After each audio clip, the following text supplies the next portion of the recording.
operated on the left-hand side. Very neat, tidy player. You know, his first touch is immaculate. He can take the ball away from the defender, gives himself time. Certainly has the qualities to play that number 10 role.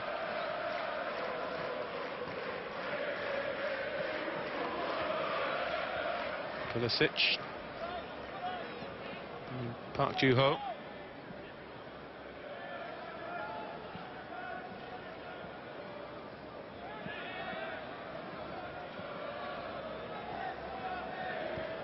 Keeping possession of the ball here, Dortmund. Piszczek.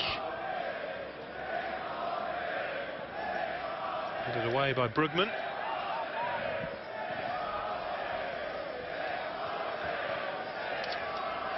Yeah, 30% up again for Dortmund. Yeah, they're just going to have to get tighter. At the moment, they're just, you know, just standing too far off the Dortmund players, and they can pass the ball around them. Now this is important. When they get the ball, they have to try and keep it for a period of time.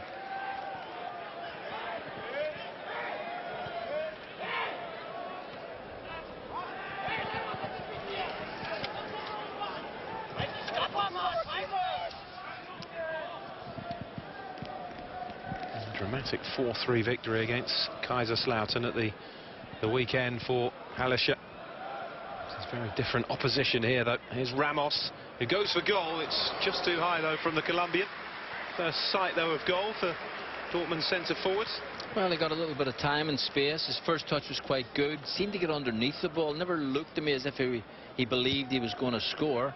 But again, you know, they're getting too much time, 20 yards out, nobody really closed him down, and he'll be disappointed that he hasn't tested the keeper.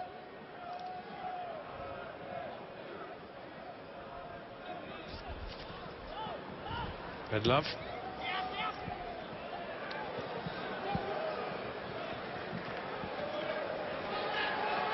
Piszczek. Support from Kamoglu. That's what they've got to do more of.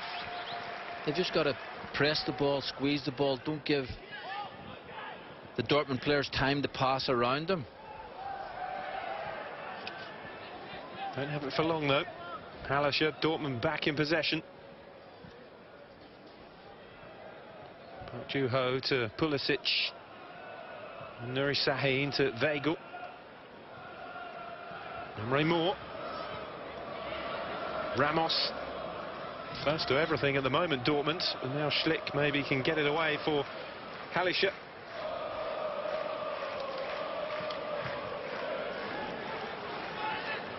Yeah, that was better play. You know, 3 passes, but then, you know, it's a ball searching for a player rather than passing to him, and they've got to do slightly better than that, or they're going to be chasing tails all afternoon. Ramos. Played out by Pulisic. Back from Ju-ho. Nuri Sahin to Merino. And to Weigl.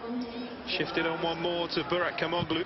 Yeah, the pass was poor because that could have allowed the wide player in. Kamoglu actually listed in the Dortmund second squad for this season.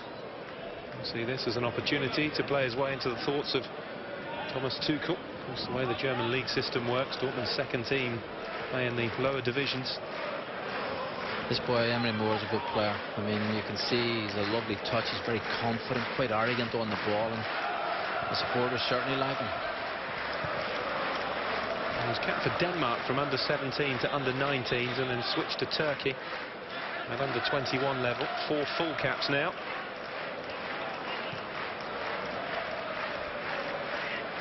Sahin to Weigl.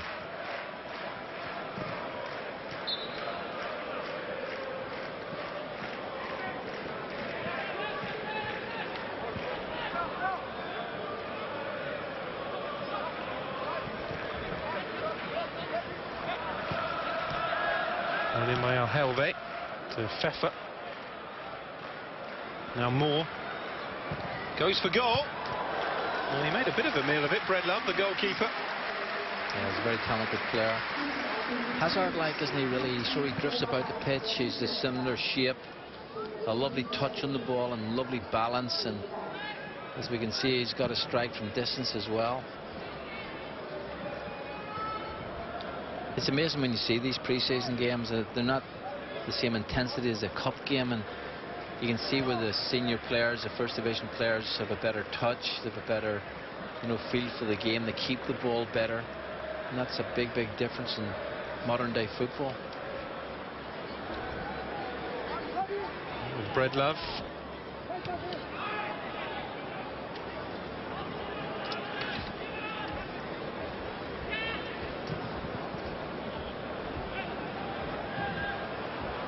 For the quick one over the top this time, but too much pace on it, and Berkey was on his toes.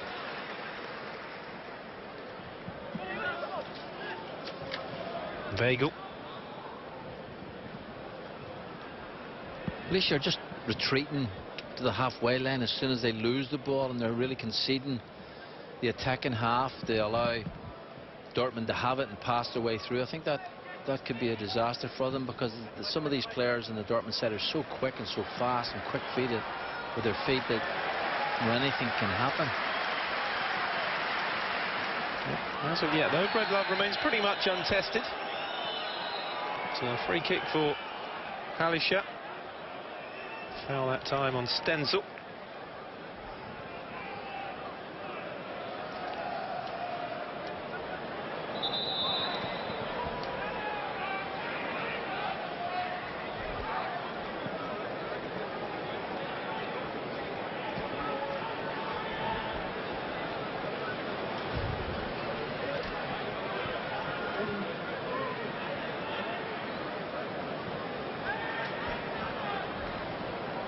Looks in some pain there, doesn't he? Yeah, there was no malice to the challenge, and it wasn't high. It was just late and clumsy, and he was just stretching, and I think that's always a problem for players when they're stretching. They haven't got their full weight behind it. They haven't locked their ankle, and they're always open to a little bit of a kick and maybe an injury.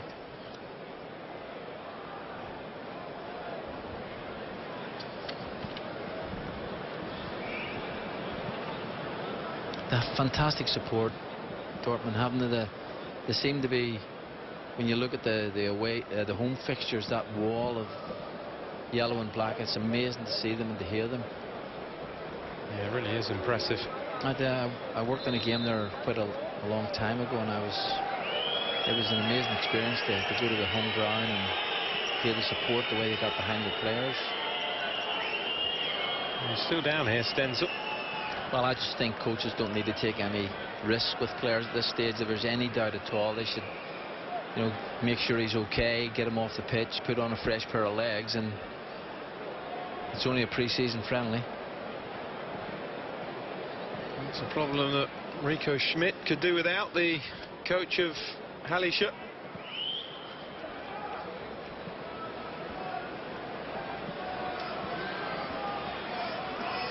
Took over here this year, former coach of Kickers Offenbach, former goalkeeper himself, 47 years of age, the Halischer coach. Yeah, that's a sad sign there, isn't it? Because it obviously is a problem. And it's just what we were talking about just after kick-off, isn't it? Yeah. The danger of picking up injuries. Well, sometimes, you play pre-season friendlies because, as you say, you need them. You need the gameplay, and you need players to play in matches. Match fitness is totally different from regular fitness, and this is the unfortunate problems you run into. And when you're getting ready for your season, you don't want to lose any players because it's so important to keep a full squad available. Stenzel makes way. He's only recently joined the club from Freiburg. Actually began his career, Stenzel, at Dortmund. He played 5 times for their second team. And he is off, and Tony Lindenhahn is on.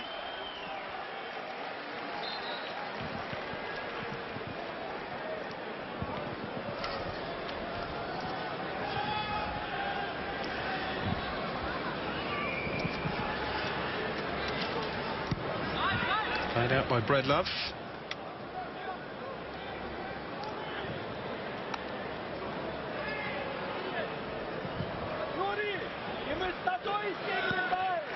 Helve on this near side. He was going to cut in, but he was Forced across. Now this is Schlick.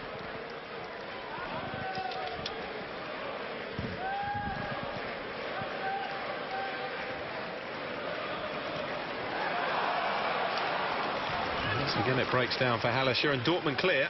Only as far as Jasula. There's a good little period for the third division side. Well, they're beaten to that by Moore. And Franke steps in. Jasula.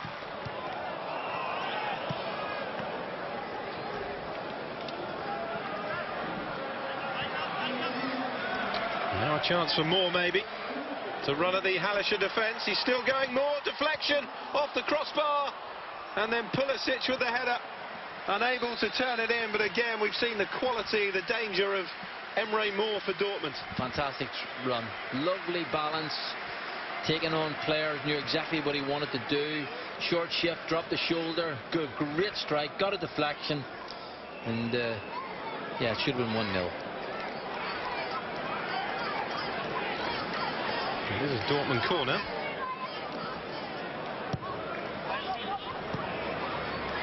It's whipped across again, headed away by Schlick. And the whistle goes. Halischer, free kick.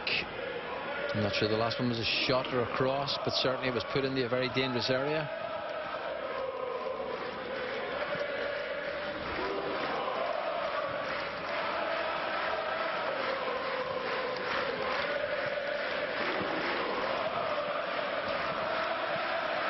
Heisman going long up towards Sliskovic. Just overrun that time and gathered by Berkey.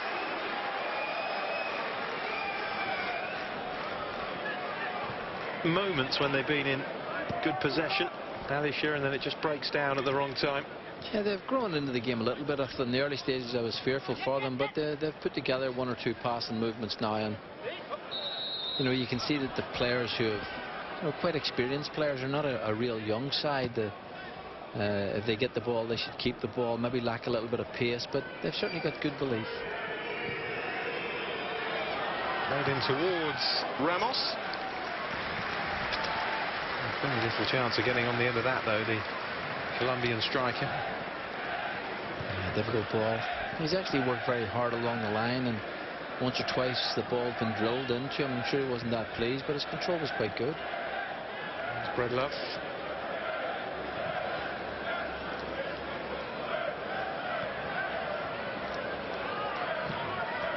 Lindenham with the touchback to Schlick. It's a Halischer throw.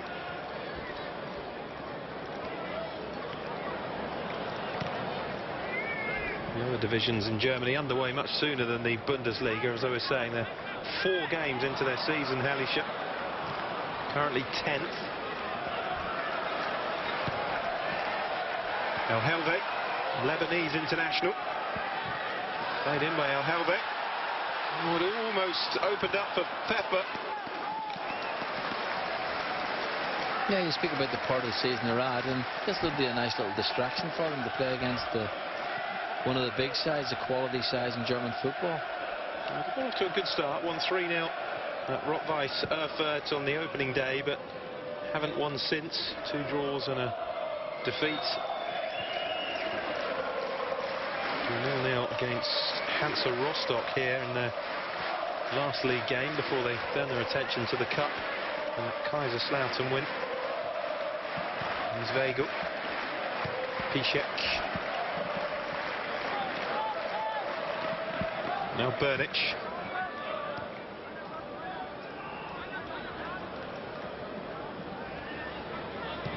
Marino. Nuri Sahin.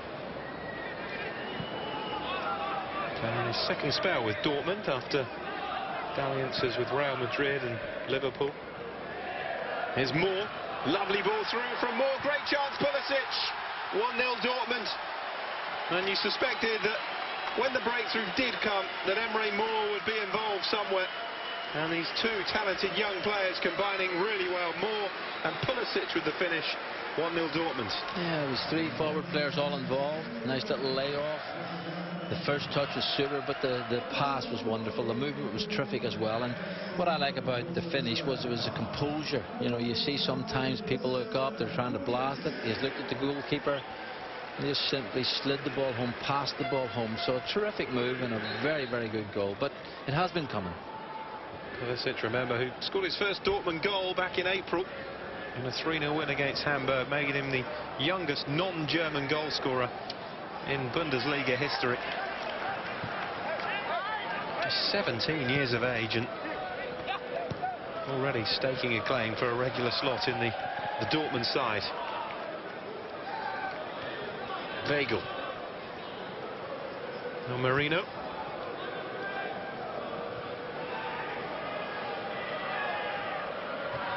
And Pulisic skips away from the challenge of Kleinenheisman. Here's Moore. Still going Moore. And still. Kamoglu. And now Halisha get it away. Yeah, you do need those one or two players with a little bit of magic in their boots to change the course of a game. And you know Dortmund are going to play against a lot of sides this year who are going to get 11 players behind the ball and make it difficult for them. So they're going to have this kind of patience and a quality player who can take people on and make things happen. By Jasula.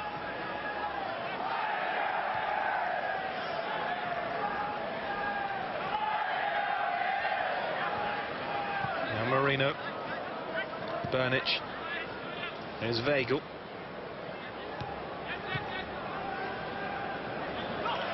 Brugman wins it back for Halisha, but Burnic got it away, although there was a foul before that. It's a free kick to the third division outfit.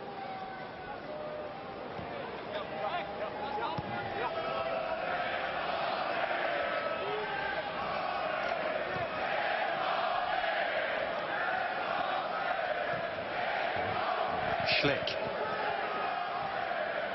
Now Jasula. Here's Brugman.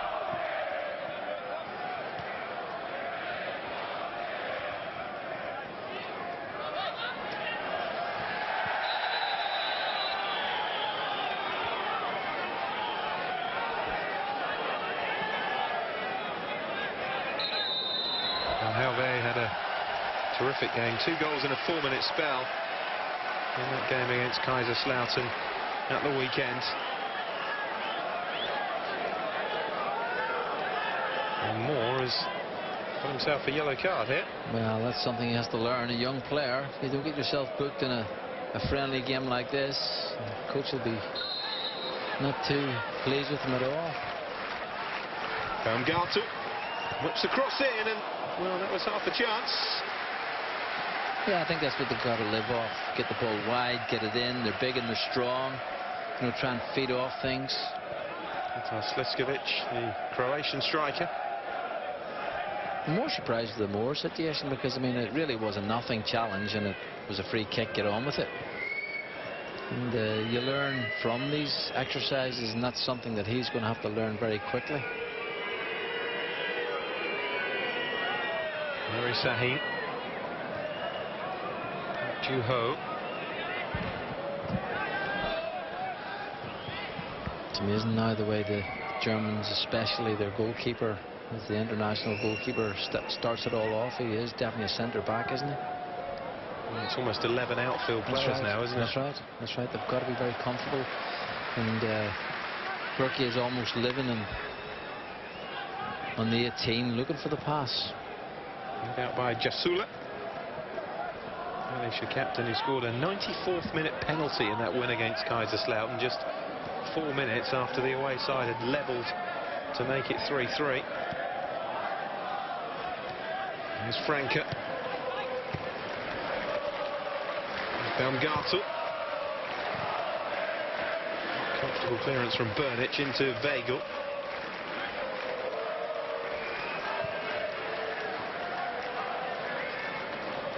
It's a foul on Pulisic, and the yellow card coming out as well. Now Florian Brugman.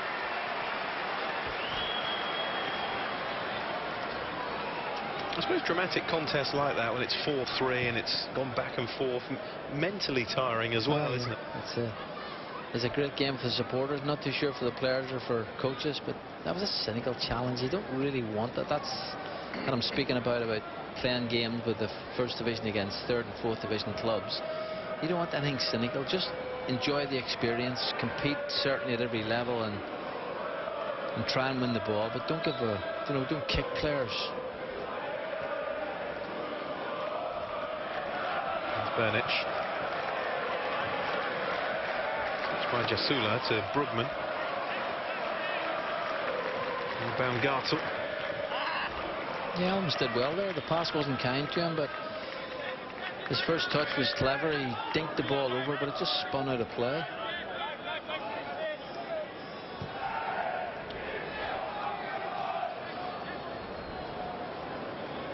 Nuri Sahin to Weigl. It's comfortable so far for Dortmund. They have that 1-goal advantage. Well, you see, this is better than a practice game because there is a little bit of an edge to it. And the Dortmund players won't want to lose it, that's for sure, because it's pride as well. So they'll want to win the match.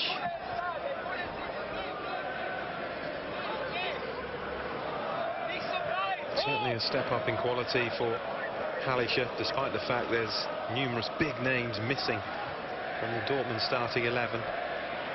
Nuri Sahin towards Ramos, who's hardly had any service at all up there, Adrian Ramos, given the amount of ball that Dortmund have had. Well, he was involved in the goal, so that'll give him a little bit of encouragement, but certainly you're right. And he's been they've been passing the ball up to him. It's they've been very firm into him, and I thought early on 1 or 2 of his touches were very good, but more lately we haven't seen a good service to him at all. Thomas Tuchel showing 1 or 2 signs of frustration down there as well.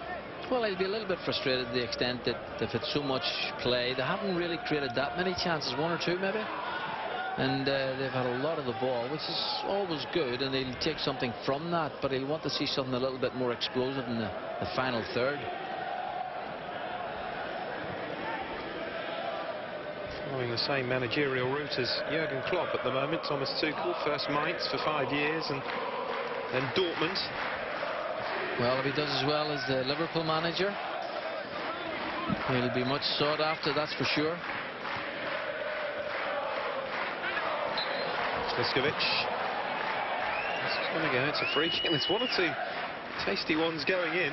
It's a little bit clumsy, some of the touches, and I suppose we can expect that from the early part of the season, but maybe not so much from the quality player that we're watching.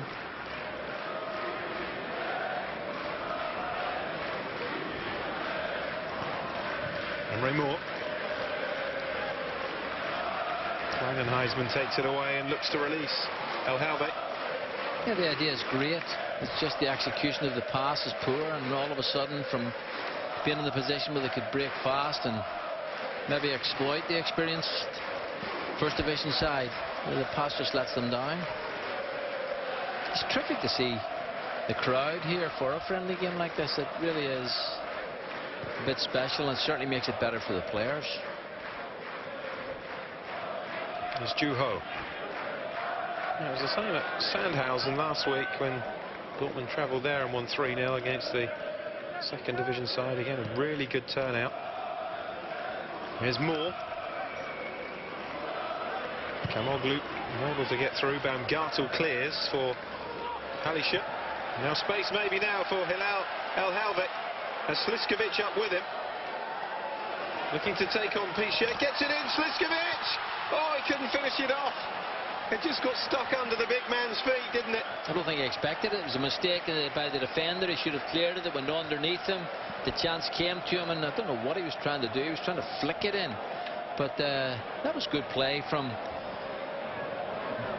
the third division side. They got the ball moving. There was a lovely pass, early service in, and put the crosses in. You've always got a chance. Sliskovic, who's just joined the club from Stuttgart Kickers. Won 6 caps for Croatia's under-21s. Sliskovic.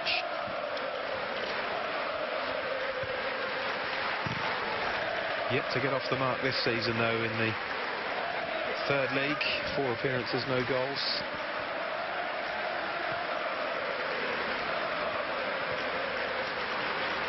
Well, Helve. Lindenhahn in a bit of space. There's one or two gaps in the Dortmund defence now, and the ball's not being held up front, so the coach will be concerned about that, and the ball's coming back, and it's twisting and turning the back four, which you're unsure at the moment. Pfeffer. It's gathered by Berkey. Yeah, the cross isn't a great cross. You know, you encourage players to get to the line and cross it, but it's the movement in the box that's disappointed me there. You know, nobody moving, nobody trying to get across the line of the keeper, across the first defender. You know, he's not going to get the ball there. Well, that was the chance. He tried. That would have been a wonder goal. It's a horrible moment, wasn't it, for Dennis Bernic? I don't know somehow allowed the ball through his legs. I don't know what he was trying to do. He was trying to kick it, really. He didn't realise he had so much time. He could have controlled it, but maybe he needed a little bit of information from the goalkeeper. You just expect players of the Dortmund standard just to have a silky first touch and never really be too unaware of what's around them. Moore helps it on again to Ramos, who's offside. Didn't look offside. I thought he was trying to hold his run. He was trying to run along the line, but the eagle-eyed linesman, he saw something on there. Not sure. Close, isn't it? Adrian Ramos, who joined Dortmund in 2014 from Hertha Berlin.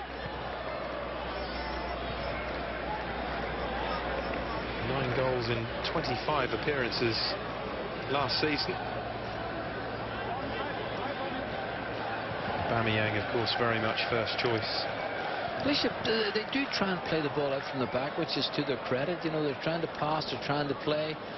Sometimes they've got to mix it up a little bit more and play a little bit more direct. I think that's the way they're going to get a bit of joy. But all credit to them for passing and trying to get through the middle of the park.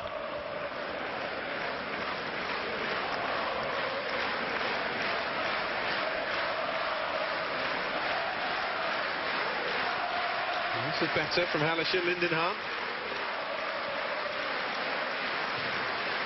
That's a poor final ball. Yeah, very good play before that. They kept possession, weren't put under any pressure. They were moving the ball about between them. That gives them an encouragement as well.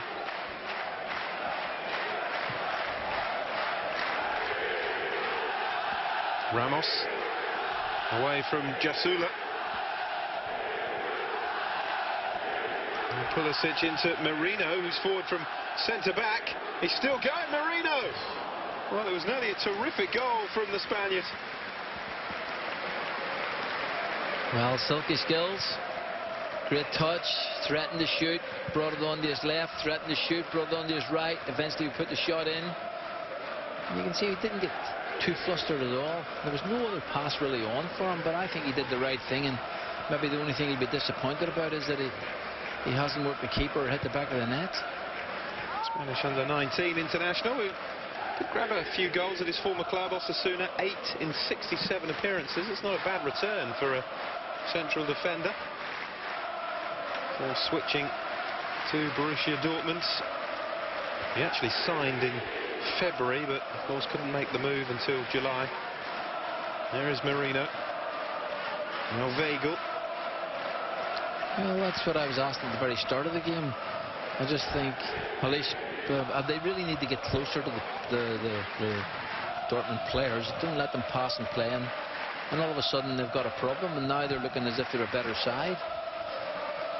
Maybe just showing too much respect to the first division outfit. Helve. Baumgartel. Now Brugman. Looking for Sliskovic, but it's headed away by Bernic. Now space for Moore. And that could spell danger for Halischer. Ramos and Pulisic up with him.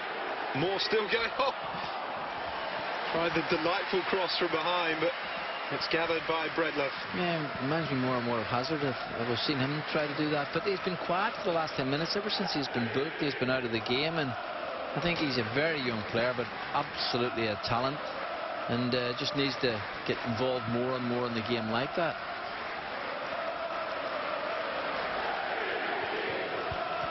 Manager's going to be very important with him, you know, because you can sense that he's destined for bigger and better things, and he's going to be a match winner, so Harry's handle will be so important.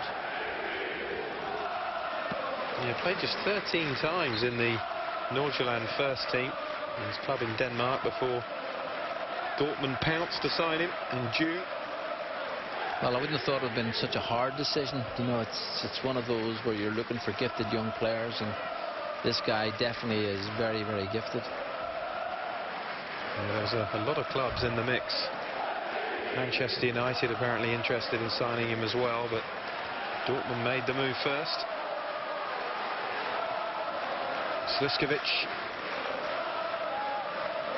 Lindenhahn towards Sliskovic, but it's the overhead kick that's attempted by El Helvik. That would have been a brilliant goal, wouldn't it? Crowd obviously pleased with the effort. Good cross in, slightly behind him. He adjusted. Yeah, he did really well. Didn't just get on top of it, but you got to give him 8 or 9 out of 10 for effort and imagination. The Lebanese international obviously confident after his 2 goals at the weekend. They've woken up a bit now, Halisha. I think they've done well the last 15-20 minutes. They've actually come into the game. They're passing the ball better. They're keeping the ball better. More options. They've had 1 or 2 little chances.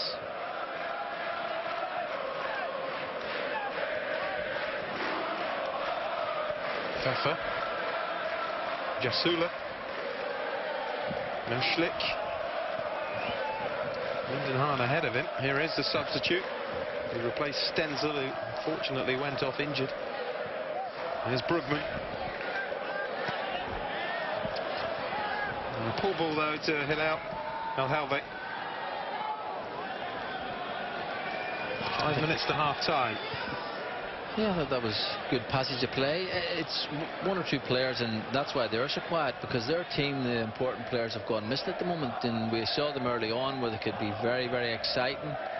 And they're not going to do it for 90 minutes, but there's been too long of a period now where they haven't been on the ball and made something happen. There's Ramos.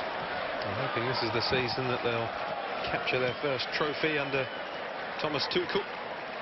Now Helvik towards Sliskovic, who's still going, trying to bulldoze his way through, and in the end Burnich gets it away. Yeah, I think the referee did well there. The crowd were asking for a penalty kick. I don't think that was the case. He did very well to get there. Got a little bit lucky. There was a challenge, there was a coming together, but not a penalty.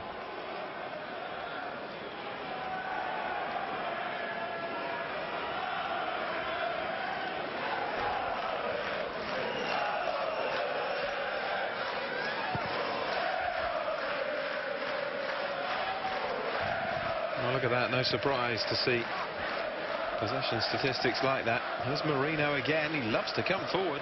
Here's Weigl. Marino's still in there behind him. Sliding challenge from Lindenhahn. Good challenge, wasn't it?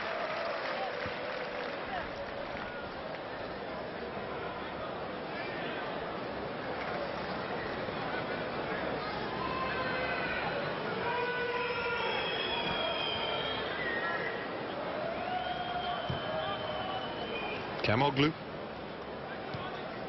Now Weigl. Nuri Sahin. Marino. Weigl again.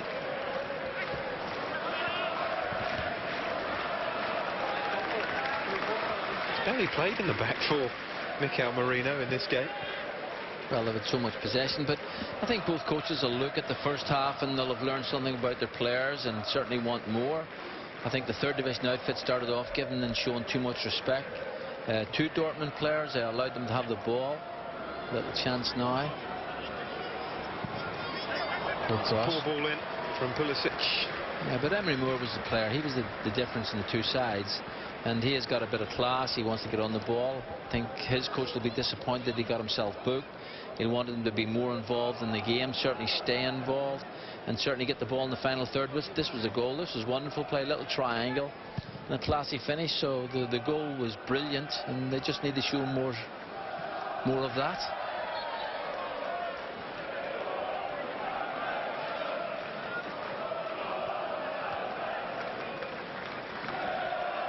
Interesting performance from Mikel Merino again. Certainly shown his ability with the ball, both in carrying it out of the back four and in the opposition penalty area. Finding Heisman. It's too high for Hilal Al-Helvi.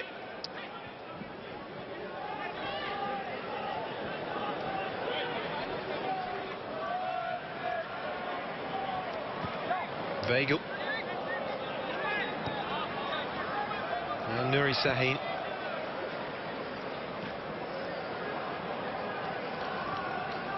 Sahin again.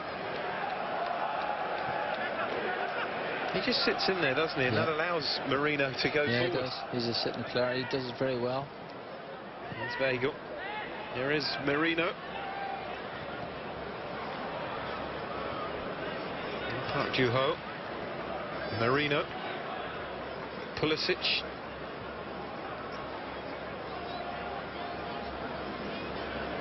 Now Park Joo-ho is spaced across. It's back to Merino, who's gone down under the challenge of Jasula, and the referee gives a penalty. Well, again, it's that charging forward from the centre-back, and Alisher couldn't deal with it. Yeah, but it was terrific play, very patient play, good build-up, lovely touch. Yeah, it was a push, but it was clever play from the Spaniard. He just knew he was coming in. All he had to do was hold his ground.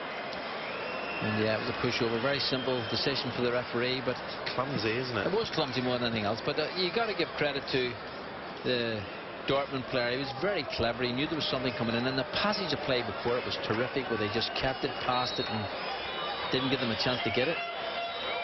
Adrian Ramos to take it. Never in doubt. Really cool penalty from the Colombian international. 9 goals last season in the Bundesliga, and he doubles Dortmund's advantage here right on the stroke of half-time. Yeah, not a great time to concede, and certainly the third division outfit don't deserve that. I think the last 20 minutes they've been very good and almost matched Dortmund, but that just touch of class in the penalty box, the touch, the pass, the movement. And the 2 goals, although one was a penalty kick, the build-ups were very, very similar. Nice passing, nice movement, classy finishes. I think they can enjoy their half-time cup of tea. Yeah, it's been very straightforward, hasn't it, for Borussia Dortmund. Just that one scary moment when the ball got stuck under the feet of Sliskovic. But Dortmund have a 2-goal advantage at half-time. They're 2 young stars combining for the opening goal when Emre Moore set up Christian Pulisic. And then right on the stroke of half-time, the Spanish defender Mikel Merino, brought down by Jasula in the penalty area. And Adrian Ramos, who hasn't had too much service up front for Dortmund, stepped up and converted. Alisher 0, Dortmund 2.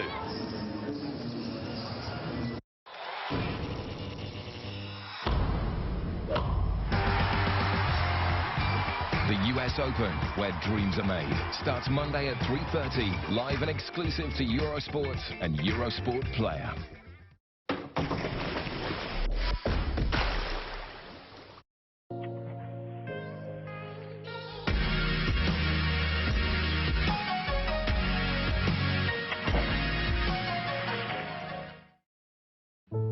AO, take 1. Life is non-stop. The only way I keep things going is control.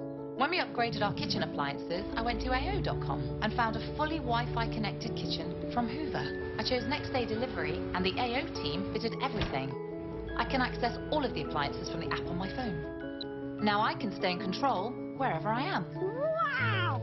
Get Hoover connected appliances at AO.com. AO! Let's go! Put your phone in the locker, your keys in the locker, work, that traffic jam, put everything in the locker.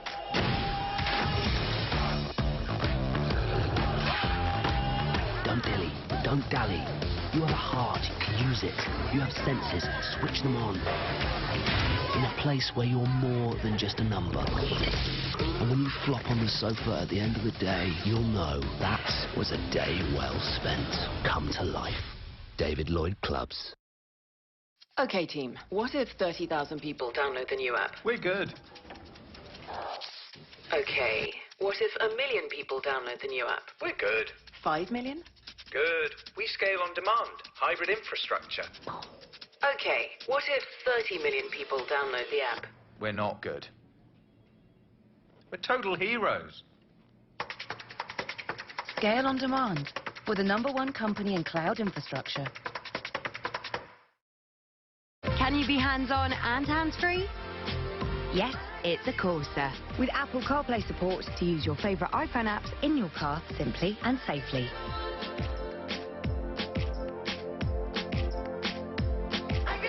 Vauxhall Corsa. Only £189 per month plus advance rental. Carphone Warehouse presents something big. Bigger. Bigger. No, bigger! Too big.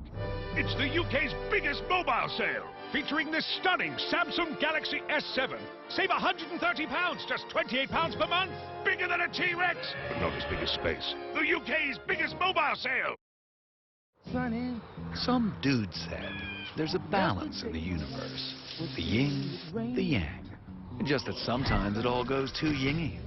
Or too yangy. So when you need some emergency cash, you can turn to Sunny. They don't charge fees at all. What you pay is crystal clear. That's life support. Swing by their site. Stress not. Loans from £100 to £2,500 at sunny.co.uk.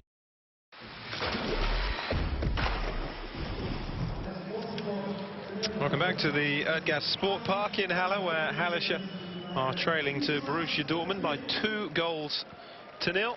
Pulisic and then Adrian Ramos with a penalty right on the stroke of half-time. So let's take a look back at the opening 45 minutes then. And Brian, pretty much right from the off, Dortmund have dominated proceedings. Well, as we expected, when the game kicks off, you want them to be the team to get on the ball, to pass and play, because they've got so much more ability and they know where they're coming from. That was the one chance where I felt it should have been a header and on target, but they kept the ball, and I think the third division side gave them too much respect. You know, they were able to cut through them, and one or two chances that maybe should have been another goal. And you just knew it was going to happen because they had so much possession, they had so much time on the ball, and they have players up front who were a bit classy. And this is the Ramos' chance. He just got, you know, his first touch was good. He didn't get great service, as you've said, but he got himself a bit of space there. But he's just getting underneath it. It's going to be a... He didn't convince me there he was going to score. That was the unfortunate. I think that was just clumsy challenge. Was it Park? And you just feel that when you saw the boy going off in the stretch, that's a disappointment, part of a pre-season affair. But this is some terrific play from this little man. He was brilliant, and on that occasion, a deflection, maybe should have been another goal. But in that early stage, when Dortmund had so much of the ball, he was terrific. He was balanced. He wanted to get on the ball. He could take people on, and he was just the type of player who can win a match for you against a team who are well organised and defending deep. This was a goal. Great touch, great pass, lovely layoff, and a terrific finish, and they deserved to be 1-0 up at that stage. But what I liked about it was the triangle, you know, the big centre forward, the little number 10 sitting in the hole, and all of a sudden the whole thing opened up. A delightful ball through from Moore, and a cool finish, as we've come to expect from this talented young American Christian Pulisic. Yeah, he's very calm, wasn't he? And you know, that position, that 10 position, just sitting in behind the centre forward is really made for Moore. You know, he's terrific like that. That was a great chance, and you know, you always say to young strikers, be always on your toes. You know, it was never going to get through to him. All of a sudden, a mistake by the defender, and if he had been quicker with his feet, it might have happened. This was another good chance, and Marino it was, wasn't it? The big Spaniard coming up, and you know, he was evident once or twice joining them with the front players, and he did ever so well. Maybe should have done better, but certainly was giving them a problem. Yeah, we didn't see too much coming forward from Hallische. Sliskovic's chance, and then this one for Hilal Al-Halvey, the informed Lebanese player. Yeah, I thought after the 30 minutes they seemed to believe in themselves a little bit more. They started passing, playing, putting crosses in. That was always going to be a difficult challenge, but this was the penalty kick just on the whistle. And again, it was a build-up play, the inter-passing, the confidence in the ball, playing inside the box, and a clumsy challenge. It really was from Jasula, the Hallische captain. Adrian Ramos stepped up, tucked it away. 2-0 for Dortmund. Sets them up nicely for a comfortable second half. Smooth penalty kick, wasn't it? Very confident. So Dortmund looking good in their final friendly before the Bundesliga kicks off at the weekend when they entertain Thomas Tuchel's former club, Mainz. Halle 0, Dortmund 2 at half-time.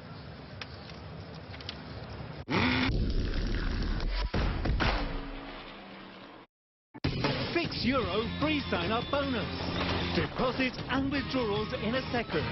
Best deposit bonuses, jojobet.com. Qatar, the pearl of the Middle East, and hosting the 2016 UCI Road World Championships.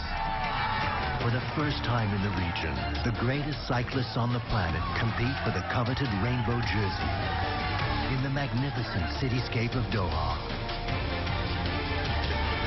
For an unforgettable week, UCI Road World Championships in Qatar. The race starts here.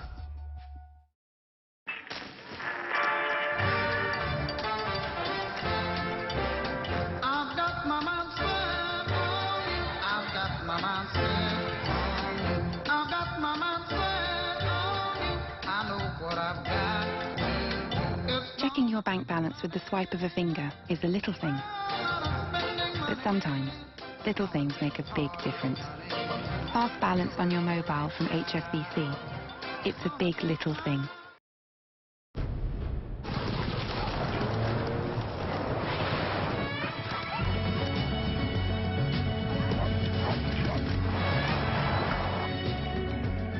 The all-new Renault Kadjar, voted best SUV in this year's Auto Express Driver Power Survey.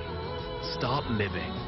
Test drive our award-winning crossover range, now with an extra £500 off.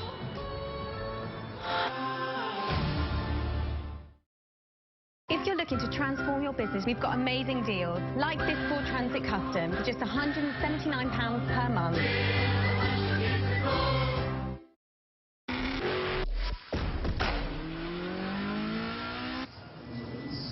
Welcome back. Dortmund 2-0 up then against Halle. Quick look at the first half statistics. No surprise to see Dortmund well in front in terms of ball possession.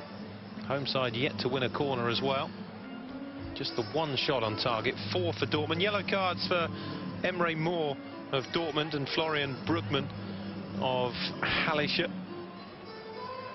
But the most important stat, Dortmund leading by 2-0. Just a reminder of football events coming up on Eurosport Thursday, 1800 CET. It is the draw for the Champions League group stages. And then a day later, at 1300 CET, it is the draw for the group stages of the Europa League. So the UEFA competitions very much up and running. The final round of qualifiers this week. We will have the draws for you for the Champions League on Thursday and the Europa League on Friday. And the second half of this one is coming up very shortly.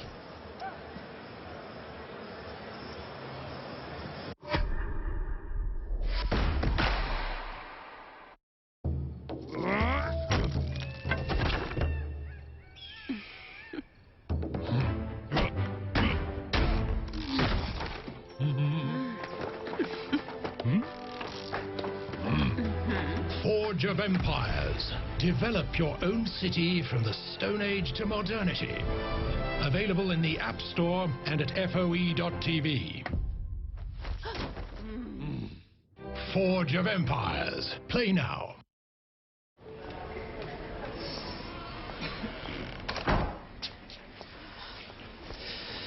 What? I'm so sorry, I thought you were a chair. Sorry. Our breakfasts are freshly prepared, even if you're not.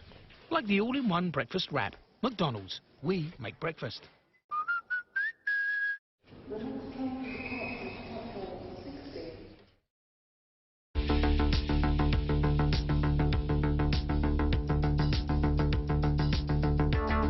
This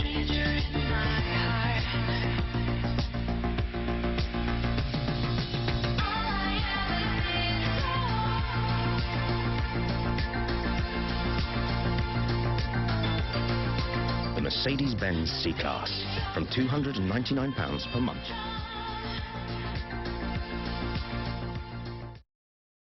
There's never a good time for your meter to run out. Penalty shootout. Oh no. Hot day tonight. Oh no. Covered in suds. Oh no. Off to the shop to top up. Surely there's a smarter way.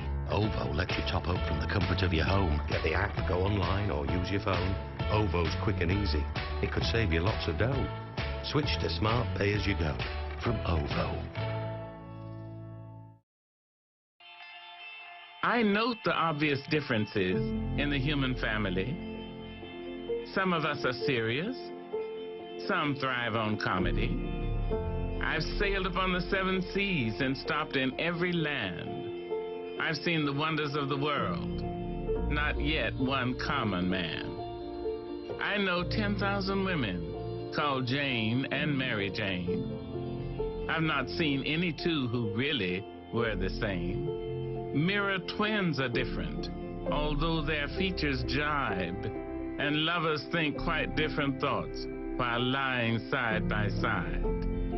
I note the obvious differences between each sort and type, but we are more alike, my friends, than we are unalike. We are more alike, my friends, than we are unalike.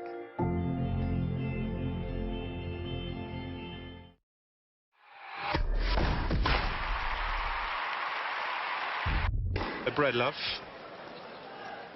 Having a quick look around. I don't think there's been any changes at half-time. There's normally a fair few in these friendly matches as the second half wears on. There's Schlick. Watched by Breedlove. And the flag up.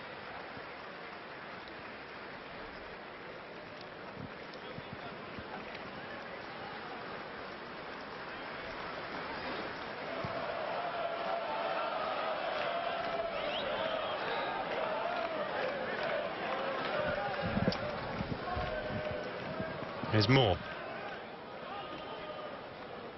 And again. Sahin. Now Marino.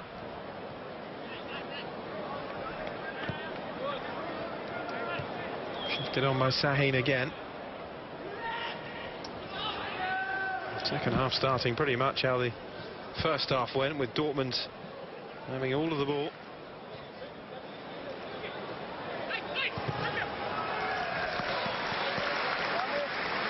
Yeah, I think that goal just before half-time maybe dampened the spirits of the third division outfit, but they'll come out, they've got to show themselves, they've got to show great character, because if they don't stand up, Dortmund of quality players can hurt you.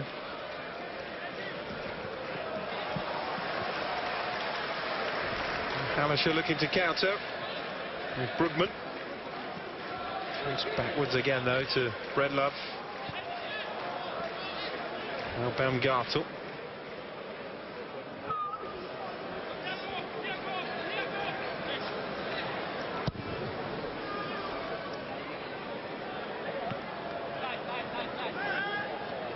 Here's Weigl.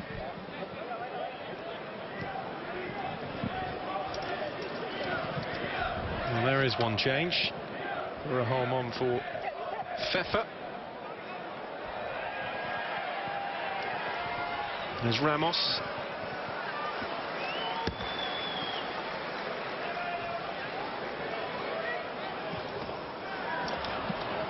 Yeah, forward numbers there.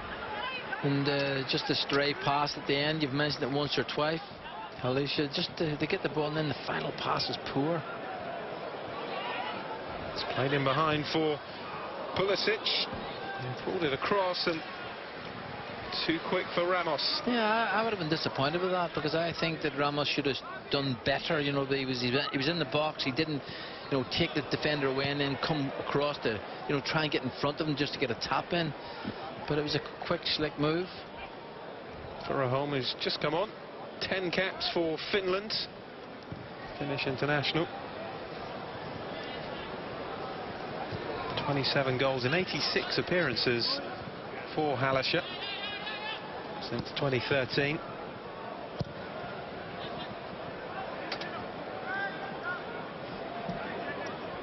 Just the one appearance so far this season in the third division so far. Weigl. Piszczek to Moore.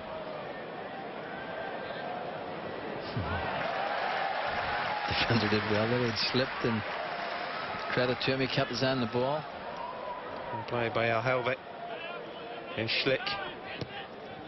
And towards Lindenhahn. Foul by Juho.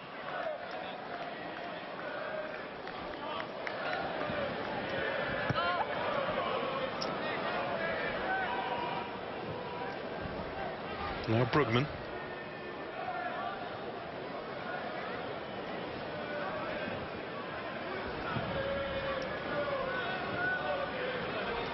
Now Lindenhahn. Schlick outside him. He's gone in early towards the substitute Furuholm.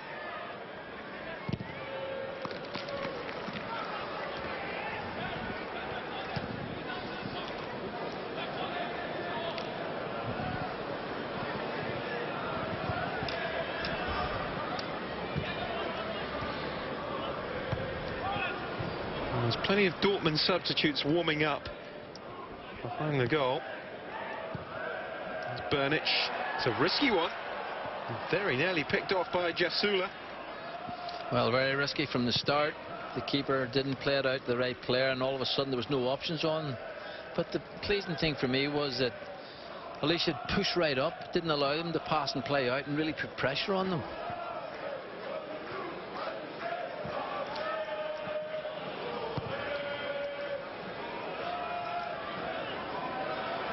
Here's Nuri Sahin. He's always available, Sahin, isn't he? You know, he has beautiful left foot, sees pictures and can deliver. Taken by Kamoglu to Moore.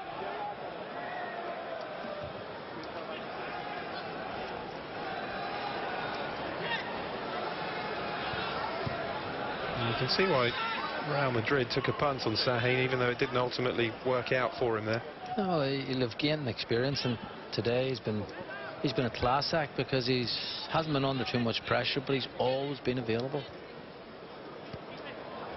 Breedlove clears just about. Dortmund throw, which Park Joo-ho will take.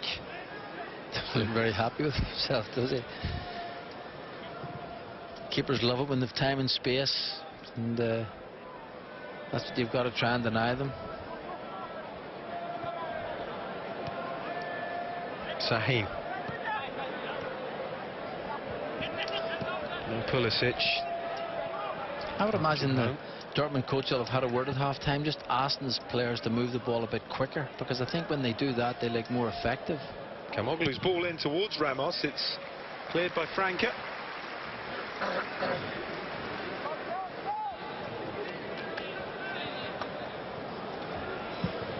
Here's Ramos now, though. The angle's tight, and it was too tight for the Colombian, although he has won the corner. Yeah, lovely movement, great passing, silky little pass down the side of the centre-back. Lovely pass, lovely movement, difficult angle. I don't think the keeper knew too much about that, to be honest with you. We'll give him credit for a save.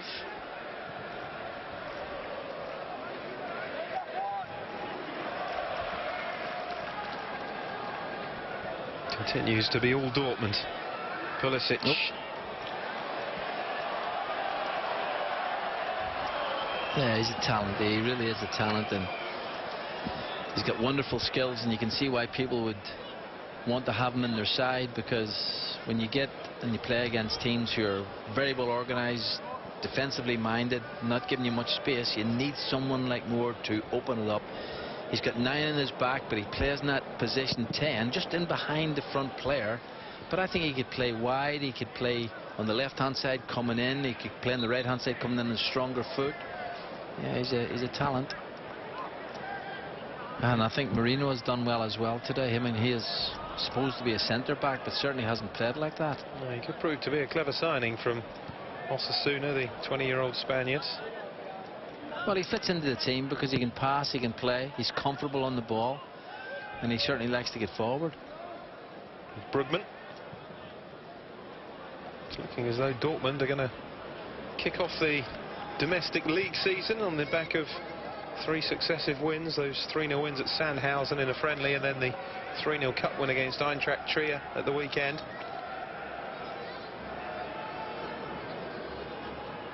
There's Nuri Sahin. It will be a very different starting 11, you'd imagine, against Mainz to what we've seen here. Here's Ramos in behind again, another similar opportunity, and Weigl is in there too, and it's a goal kick. Not too dissimilar to the chance just a couple of moments ago for Ramos. Yeah, Frank's just got a problem. He's caught in his heels, and the big man's fleet-footed. He loves to run along the line and get in behind him. And it was again that lovely pass down the side of the centre back. He just simply can't get to it, and Adrian Ramos is looking to exploit that.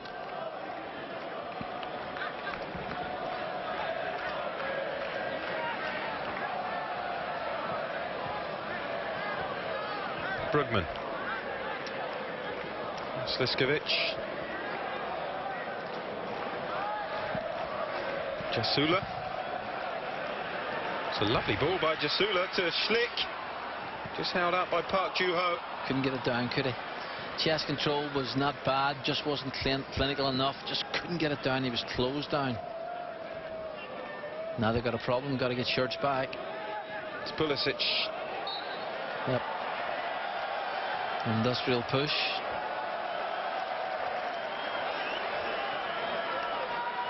Just too much for him, hasn't he? And dropped that right shoulder, took it in the left side. You can see why people like him also. He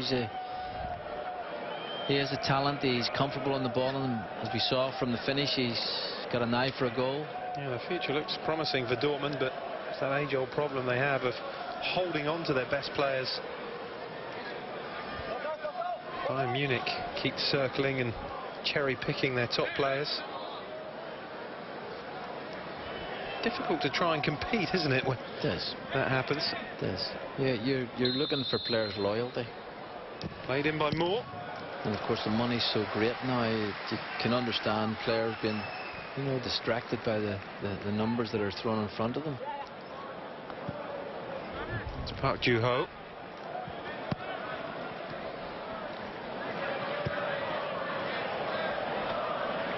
It's one thing losing your top players to clubs abroad, etc., but to your direct rivals, that really is a killer. Yeah, it is.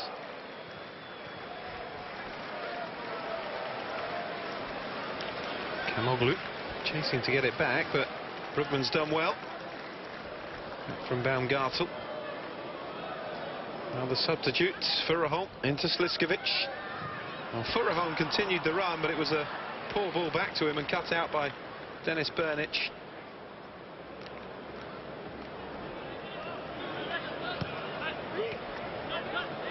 Now Moore.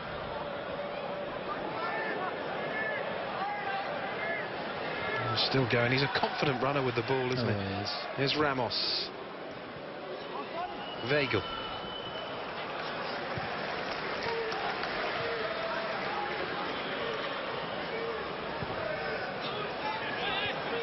Back with Breedlove again.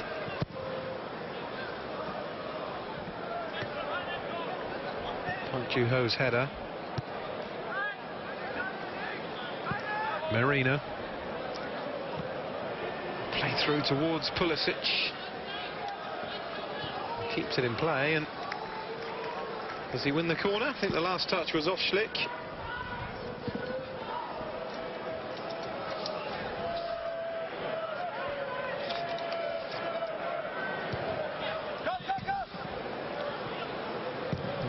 Long-range attempt from Nuri Sahin, but that's why he's a defensive midfielder.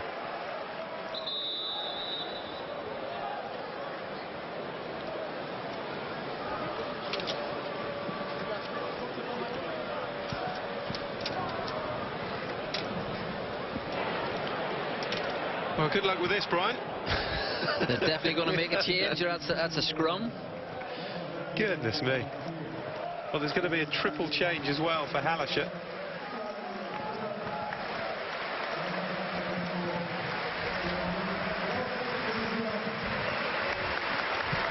We'll do our best for you.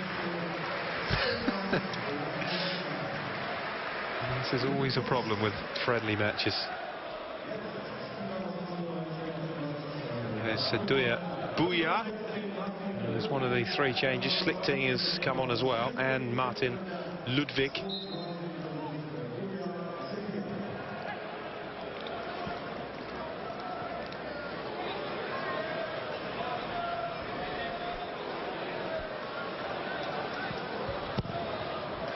It's a triple change for Hallischer. That's very good. Well, fresh legs up this stage after the hour, sometimes not a bad ploy, especially if you've just started your season and you've had 3 or 4 matches, which the third division outfit have had. It's just how quickly those 3 players settle. There's Ramos.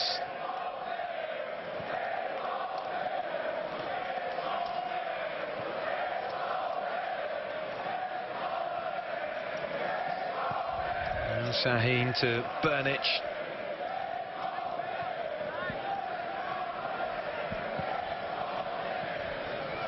Ball over the top for Pulisic to chase. Ramos was waiting to pounce. Here's Moore, who cuts in and goes for goal, but it's well off target. He's capable of much better than that.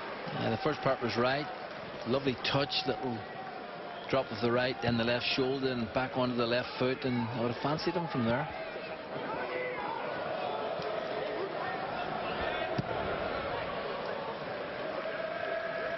It's actually been quite a good, as we would call it, a pre-season friendly. It's been played in a good spirit, and a little bit of contact, and 1 or 2 classy moves, 1 or 2 goals, and it's had a mix of everything. The referee's done quite well. He's kept the game going. Just a couple of yellows in the first half of Brugman and Moore. Here's Pulisic, and again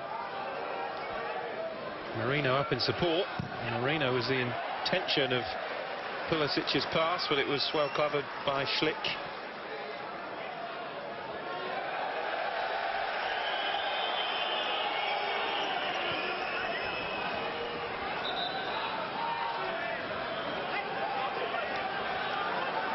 It's a mighty challenge, wasn't it? Marino felt that.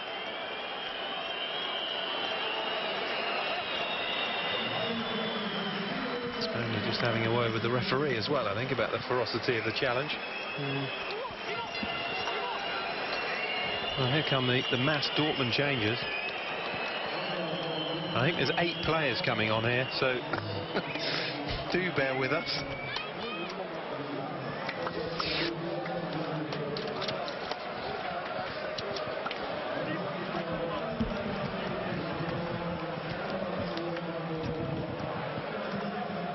Complete change of team almost for Dortmund here, with 27 minutes to go, leading by 2 goals to 0. An awful lot of these players as well, the likes of Massi, Wazi and Hadi El Gadawi, players from Dortmund's second team or youth setups.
Dortmund still trying to keep that rhythm despite all the changes.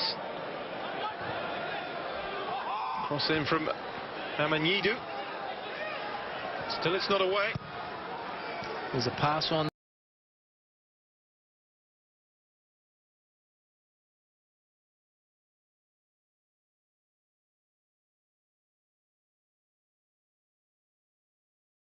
He tried to hold on to it. Had to just roll it back on the edge of the box. There was a yellow shirt waiting for to have a strike and goal.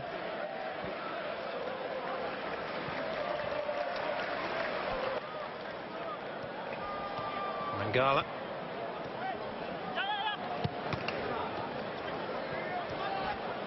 Now Herbert. Lovely turn. Mangala. Scuderi going for goal. Not too far away at all, Dario Scuderi. Great try. You can see what he was looking at. He was going to bend it in that top left-hand corner of the keeper. And but it was a wonderful turn from the big centre forward.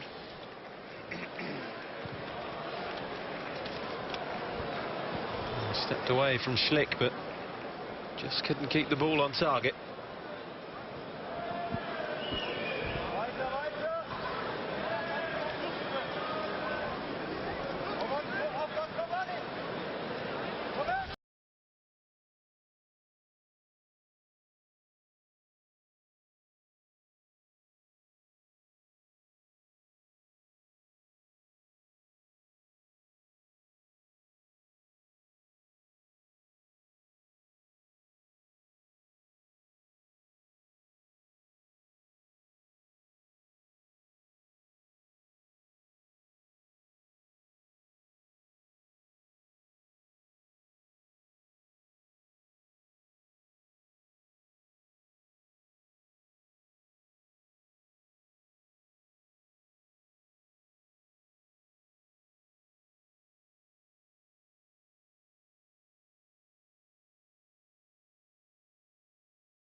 Yeah, it wasn't cleared properly. And you can see a little bit of indecision in the box. Mangala there, just I think nothing malice about it, just put his legs in.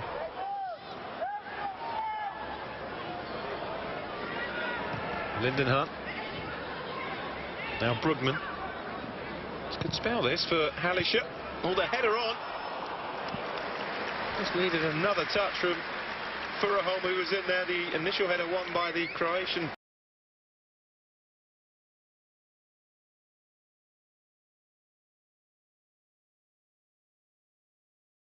Petar Sliskovic. Actually, the changes haven't taken away anything from the third division side at all. They've sort of kept their pattern, kept their shape, and tried to get those crosses in. Schlick.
Seen him once or twice when the ball's been played in. He's strong in the air, a very big unit, and he's held the ball up well. But we also see now he's got terrific feet.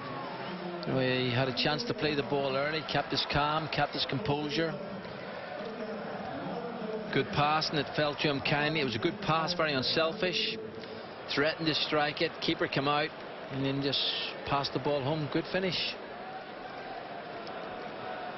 Yeah, they just couldn't clear their lines, Halisher, could they?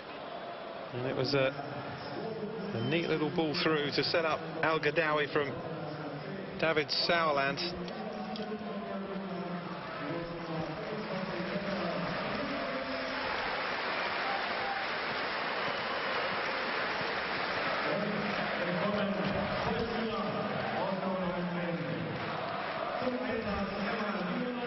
Another change, Pascal Pania is on.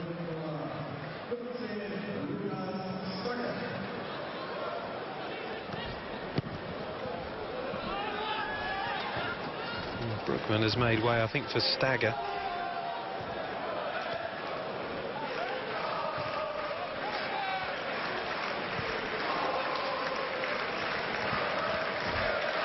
Dortmund looking for more goals. Herbert.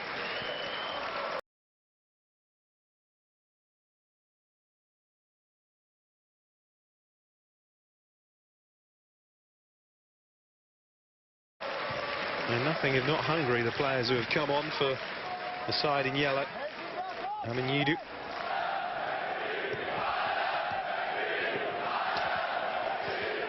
Now Gadawi.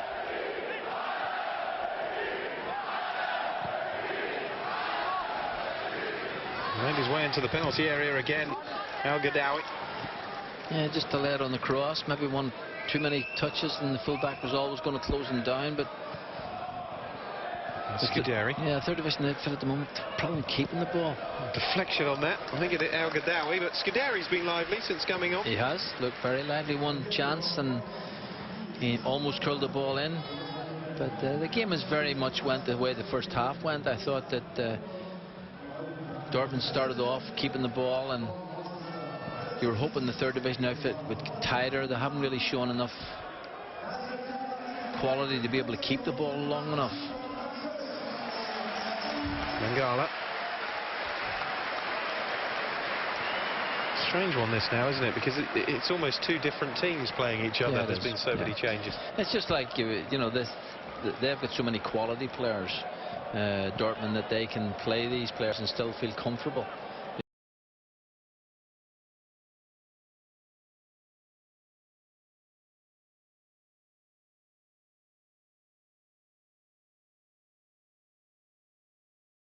They all know how to play. You say they're hungry, but they'll be hungry. Halisher have it back.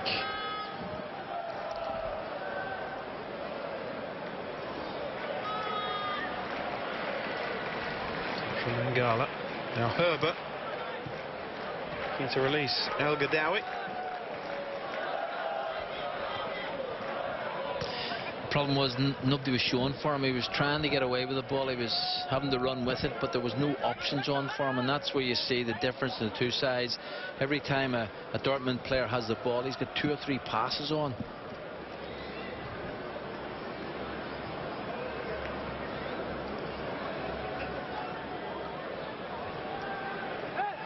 There's Karazor. Now Scuderi. Away from Ludwig. Scuderi's almost taken on the Moore role, hasn't he? Getting the ball to feet and trying to be tricky, trying to create. Yeah, I bet Halisher were glad to see the back of Emre Moore. Well, there's been a lot of talk about him, and you can see why people like him. And the part that disappointed me more than anything else was him getting booked from nothing. Sauerland. All 10 outfield players now for Dortmund have been changed.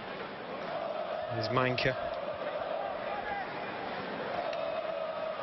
A lot of bonus to pay today. No dates. All I can say is thank goodness it's generally 3 subs per team. No, it is difficult to pre-seasons like this when the players are changed like that.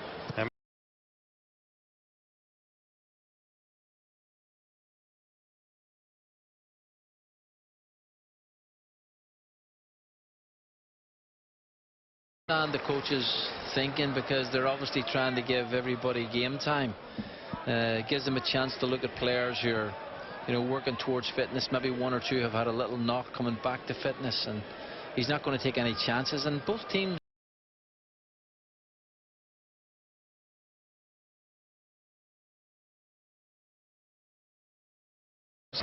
Sauerland's it into Carazor. The only thing I would say, having been a player and a manager, a coach, that you actually don't mind all these pre-seasons. You know it has to be done, but you do look forward to getting the season started, the real bread and butter part of the season, because you've got to get on with it, and you're hoping that your preparation has been clinical and good. Mangala. There's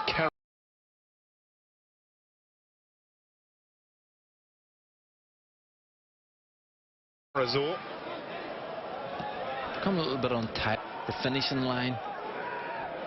What can you gain, though, from playing lower division teams pre-season? Well, the only thing I feel is that if you play first team against second team at your training ground, it's a game. It's to the game. Sauerland.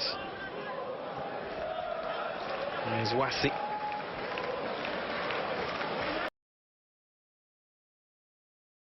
Back from Herbert.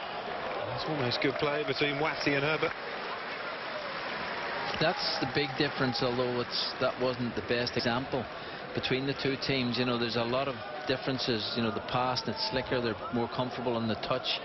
Dortmund, they can have the ball in tight positions, but it's that final third when they're slicker. The 1-2s are quicker. We saw from the first goal, there's better movement, there's more clinical finishing. I can't remember at any stage in the game with the third division outfit really created in that final third. Maybe a set piece, maybe a shot from distance, maybe a corner kick, but that was the big difference. Yeah, their best chance, let's be honest, came from a mistake from Burnich. That's right, that's right. Lindenhahn beaten to that by Herbert. And Carazor.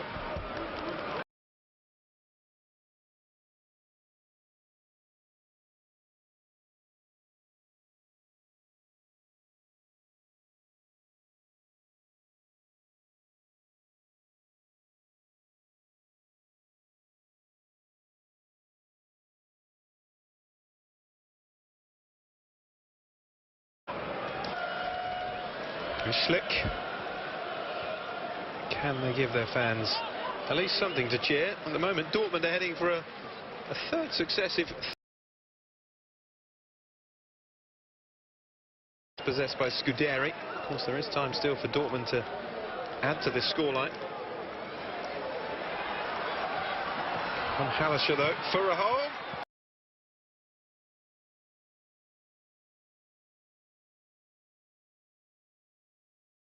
Dortmund didn't, clear their lines. Had a passes on, didn't take them, and Hallischer tried to take advantage of it.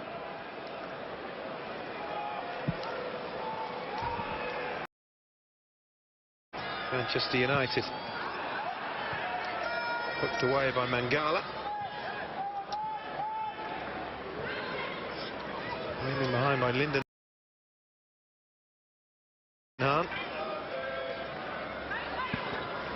Ludwig.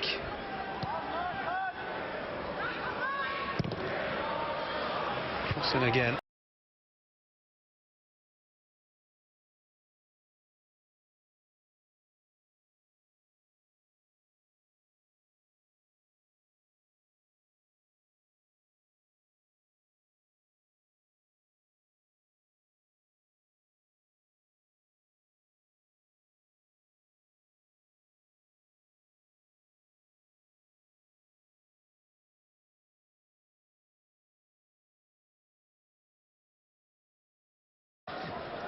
Two or three mistakes that got them in, and then he just couldn't take advantage of the strike.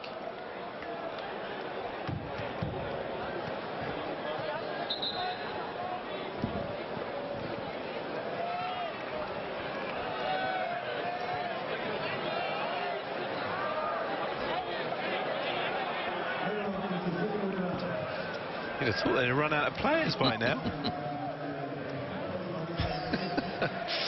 Schlick makes way. Along comes Burim Hali.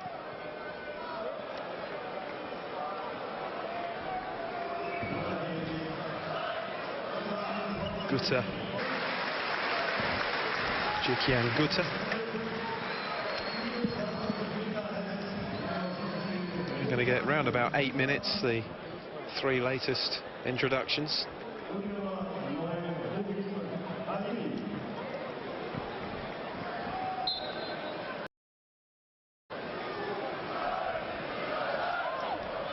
Throw taken. Here's Herbert. Mangala.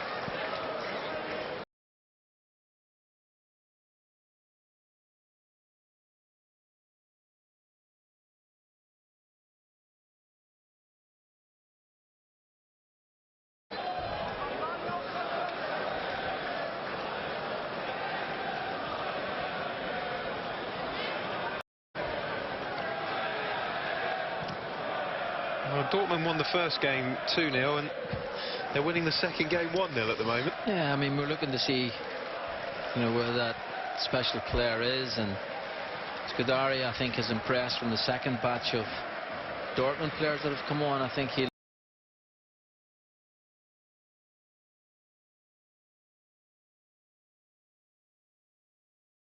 certainly when the main players go off, and as you say, the first team of Dortmund weren't even on show from the start. It does change the game. Herber's ball in. And off target in the end by Wassi. Yeah, he'll be disappointed. He should have done better. Lovely pass in, lovely weighted pass. He had time. He could have brought it down or volleyed it. He tried to hit it in the half volley and it just went over the crossbar.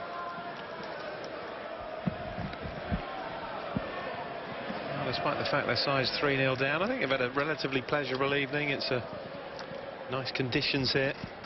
Sunny evening to watch a bit of pre-season football. I think it's a terrific venture because the pitch is super.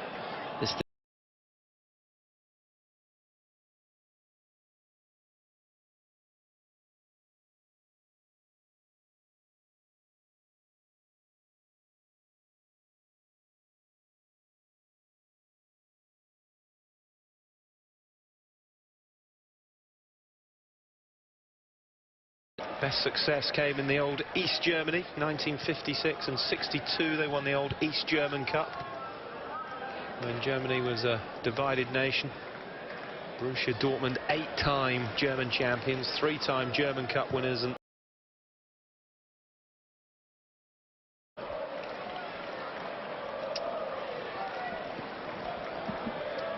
they seem to be an amazing club, don't they? People who play for them seem to be so much part of what the supporters want, and as I say, I went to one game and the stadium was bouncing, but the support.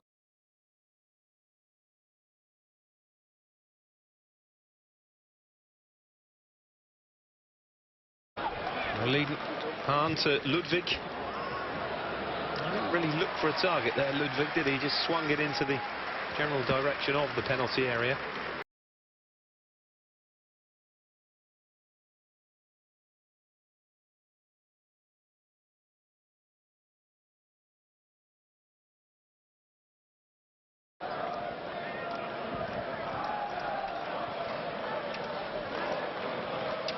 By Wassi. Now Herber.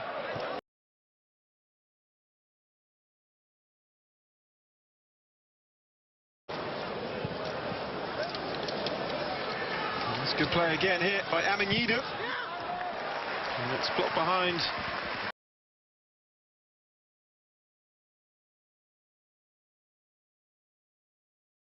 For a corner from Banovsky.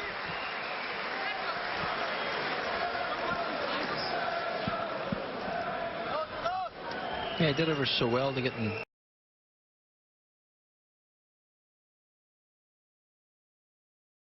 his body in front of the defender. And is there a fourth goal in this for Dortmund? That would be punch away. Scuderi.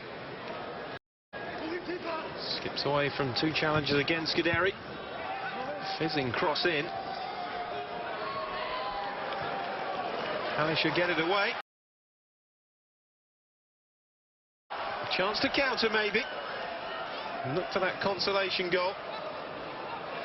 Stagger just forced to play it back to Ludwig.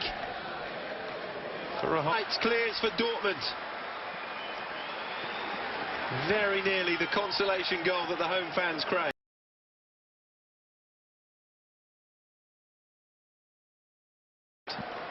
Yeah, it was nice for them to score because they have worked hard, closed down, and haven't had really too many chances. Got a little bit fortunate there, but that's the that doesn't happen unless that striker gets across the front defender to give him a problem.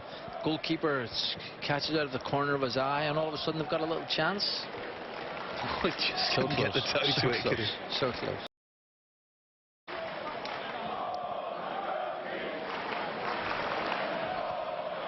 And you do. Given away there by Wassi, and now here's Karazor. Herbert.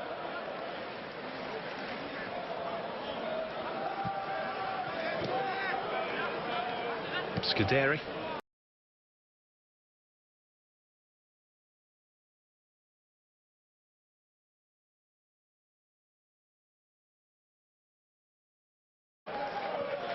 Amenidu. Throw for Halisha.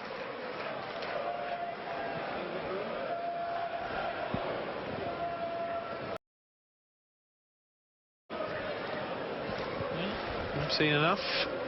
That was interesting. Dortmund shirt and a Halisha scarf. Well, to be fair, there was a shot of the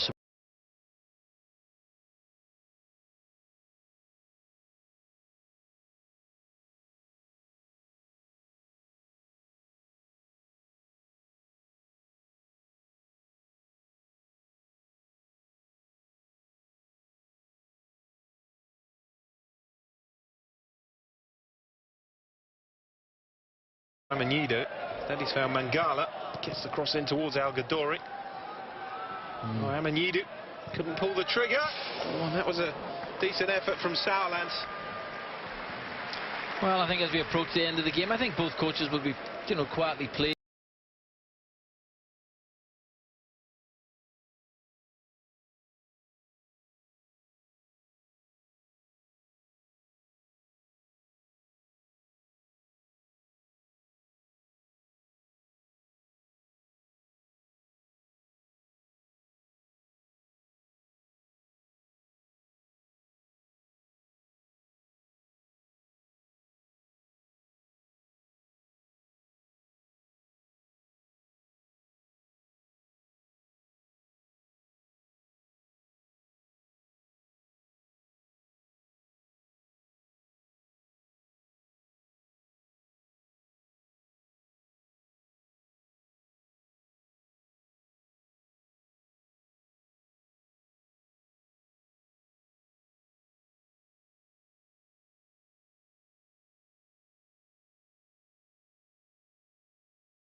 The weekend means it's three successive 3-0 wins away from home from Thomas Tuchel's side, but they will kick off the Bundesliga season at home against his former club Mainz.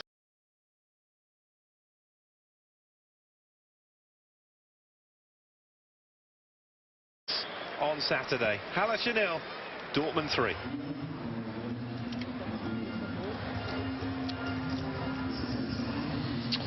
So a comfortable enough win then.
Yeah, we can see why people talk about him also.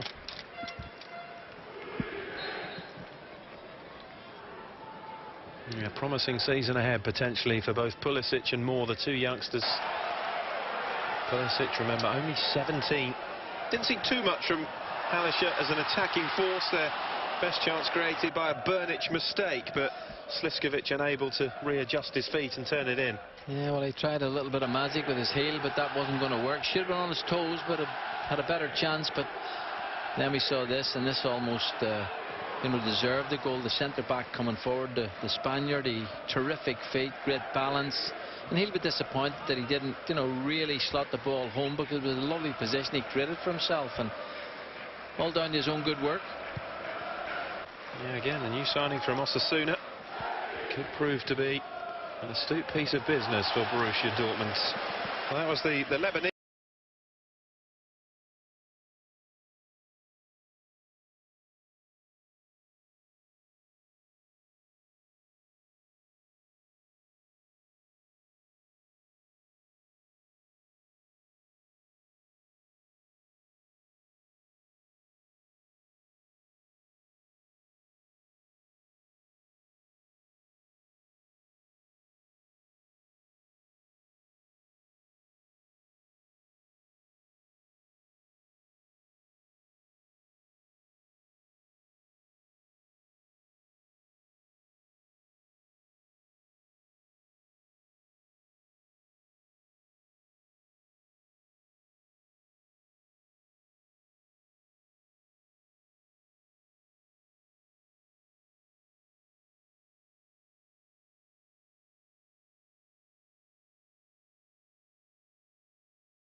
Mangala. Going to give that to the keeper. I think that was a terrific save. And there's Scuderi again involved here, twisting and turning.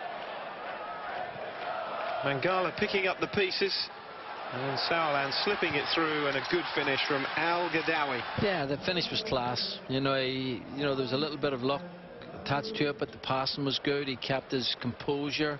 He's a big guy, good feet. And on that occasion, silky finish.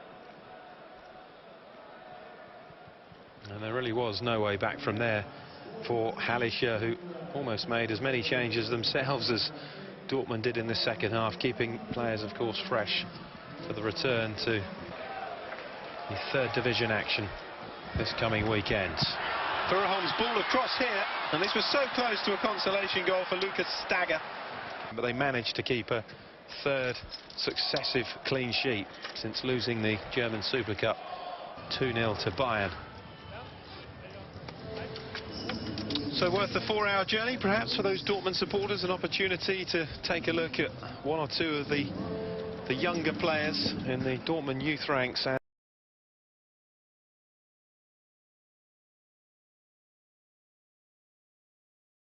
And on the fringes of the Dortmund second team. And they'll be very excited about the likes of Pulisic, who they saw towards the end. Just those 2 yellow cards in the first half for Emre Moore and Florian.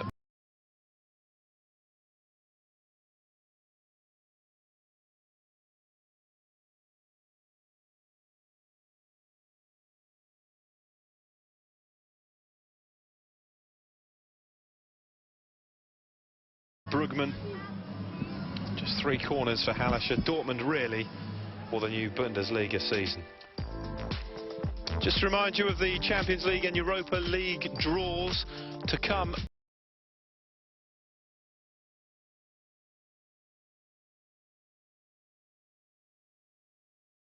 This week, Thursday, for the...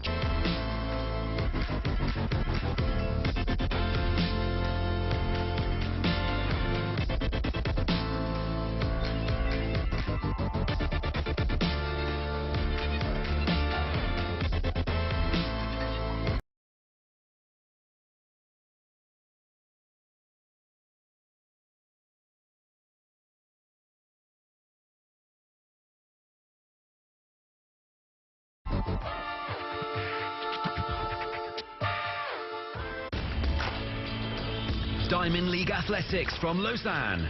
Thursday, 7 p.m, live on Eurosport 2. 2.0. Watch the best young talents compete to succeed. 2015 winner Jack 8.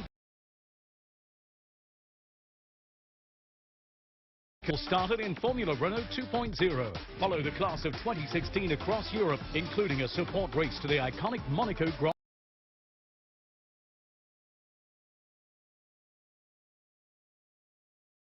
More information on RenaultSport.com.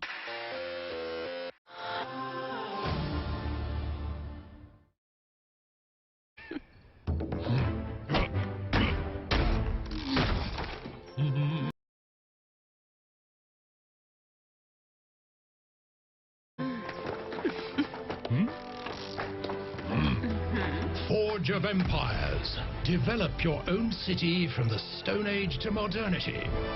Available in the App Store and at FOE.tv. Forge of Empires. Play now. I was thinking of selling my car myself. You know, advertise it, take the phone calls, clean it, waiting at weekends. But then I thought, nah, sold it to my local WeBuyAnyCar.com branch.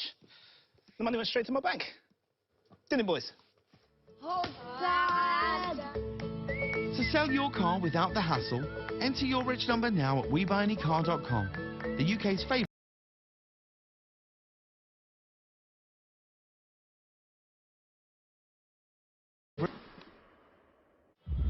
September on Eurosport.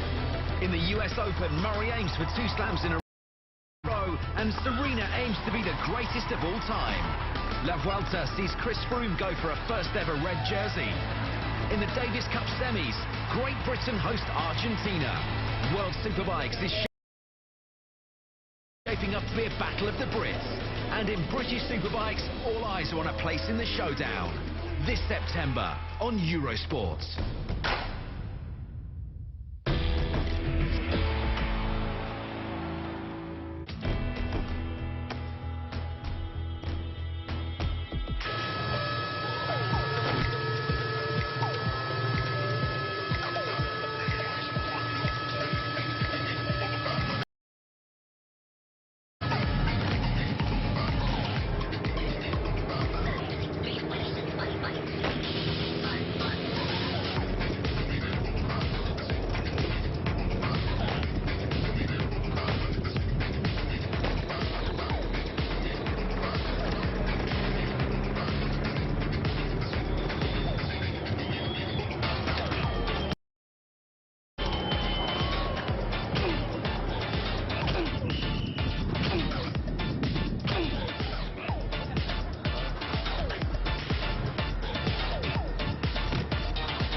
Not yet one common man.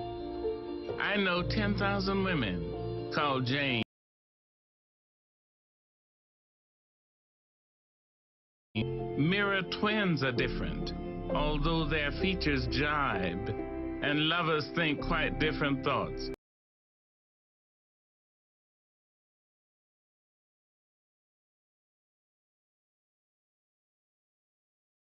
And type.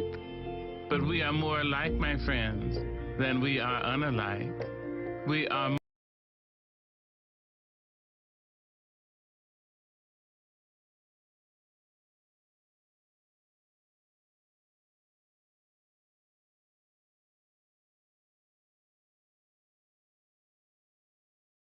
Then I'm off for a drive with that 4x4 up the road. There he is! Did he see me? No. Don't get caught out when you break down. Churchill offers free breakdown cover to new motor customers. Oh, yes. Thanks, Churchy. Now, follow that hottie. Churchill, depend on the dog. Whoa! Stop it there! We've got to take another look at that! I don't know where that index finger has been, but I like where it's going. And just look at this great offer. Get your money back as a free bet if one team lets you down in your ACCA of 5 teams or more. Lifting, will you? I've got all the way here. Place your ACCA now with Ladbrokes.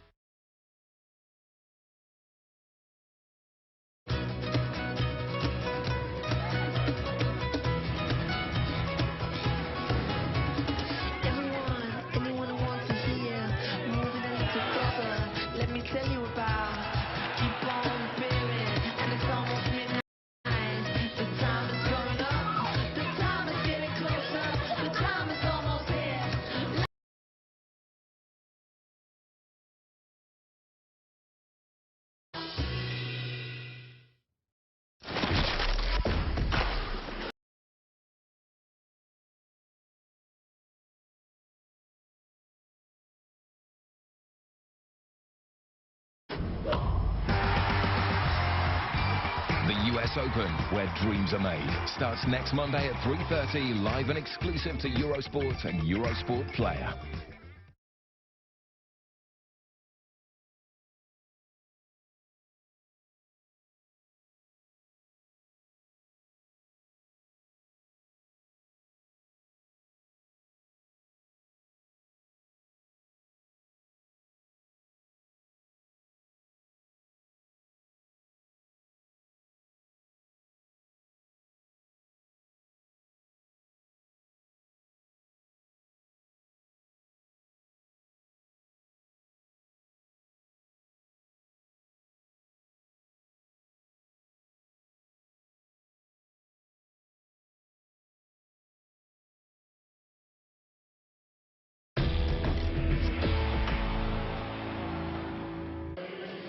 After the meeting of the season in Latvia 2 weeks ago, the Speedway Euro Championship moves to Russia and the sweltering hot Toliati halfway through the series, quite simple. It was, but what a wonderful pass through to Aubameyang that was. I think it was Bartra with the pass, split the defence, and he was in on goal, dinked it over the goal in, unfortunately.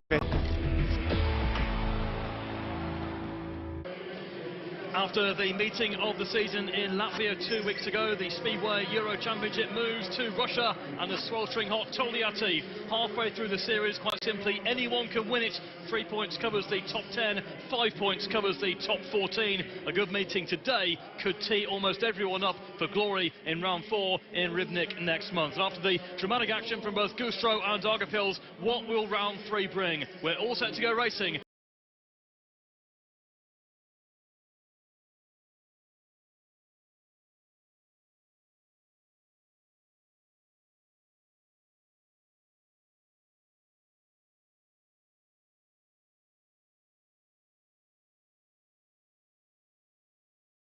Here in Toliati.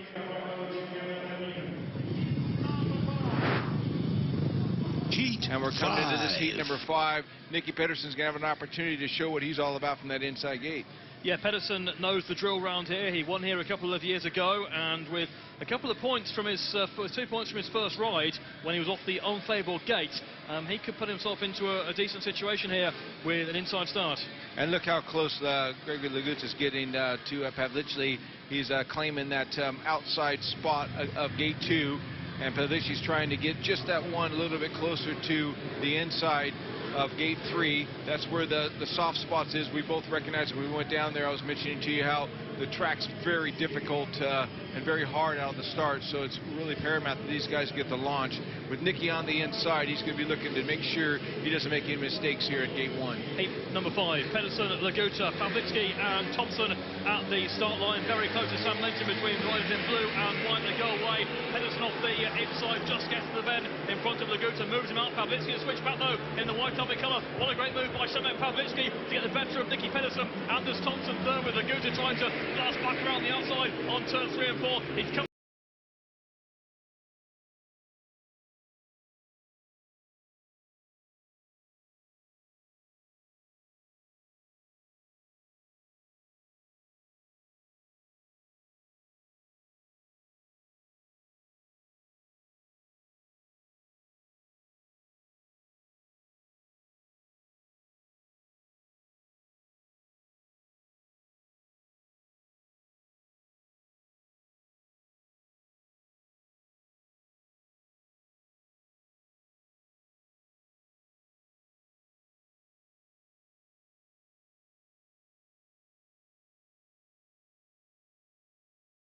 back, and he led the race from start to finish after that turn 2. Some ruthless stuff there in heat 5, with Pavlichny going to the front in the early stages, and then Laguta and Pedersen really chasing and battling, and now you see them in the pits, and it's all smiles now.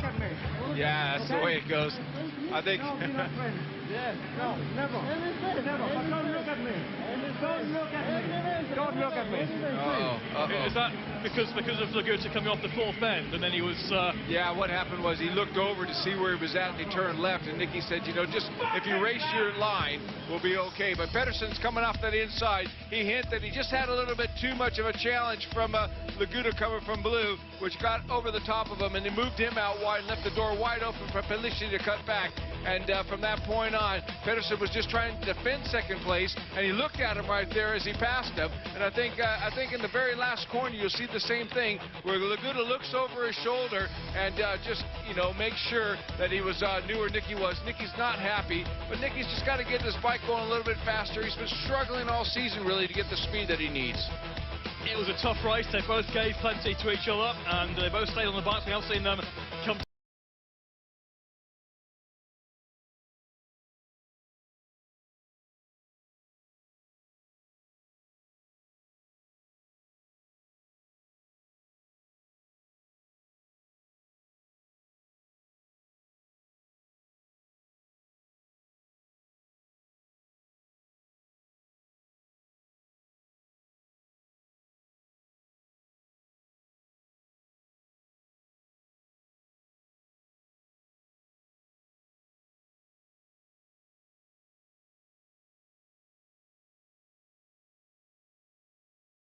second place is Leon Madsen, and Kudryashov goes third ahead of Kilman. He made the start, made an absolutely textbook start. It was, but what a wonderful pass through to Aubameyang that was. I think it was Bartra with the pass, split the defence, and he was in on goal, dinked it over the goal in, unfortunately.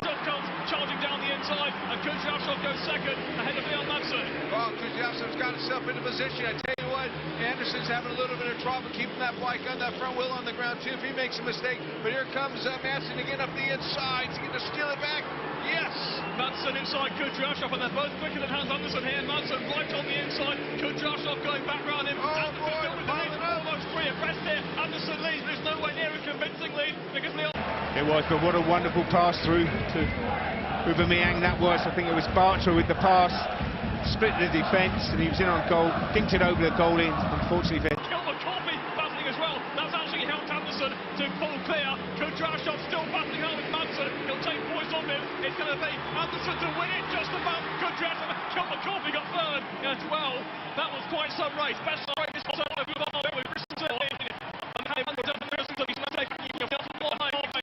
Andersen takes the 3 points. points. They were all battling away. Leon Madsen broke several different lines. Kudrashov really nicks things up there, the wild card, and Kilmer Corby in the end pitching third spot. Hans Andersen, the winner of a very competitive heat number 7. That was action all the way.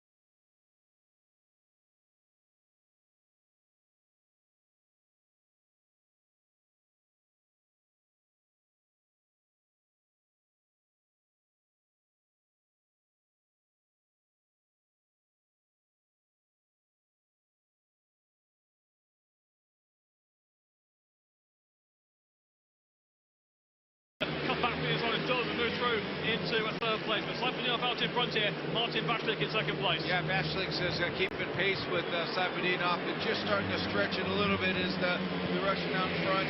If he can just keep this pace right here, possibly he'll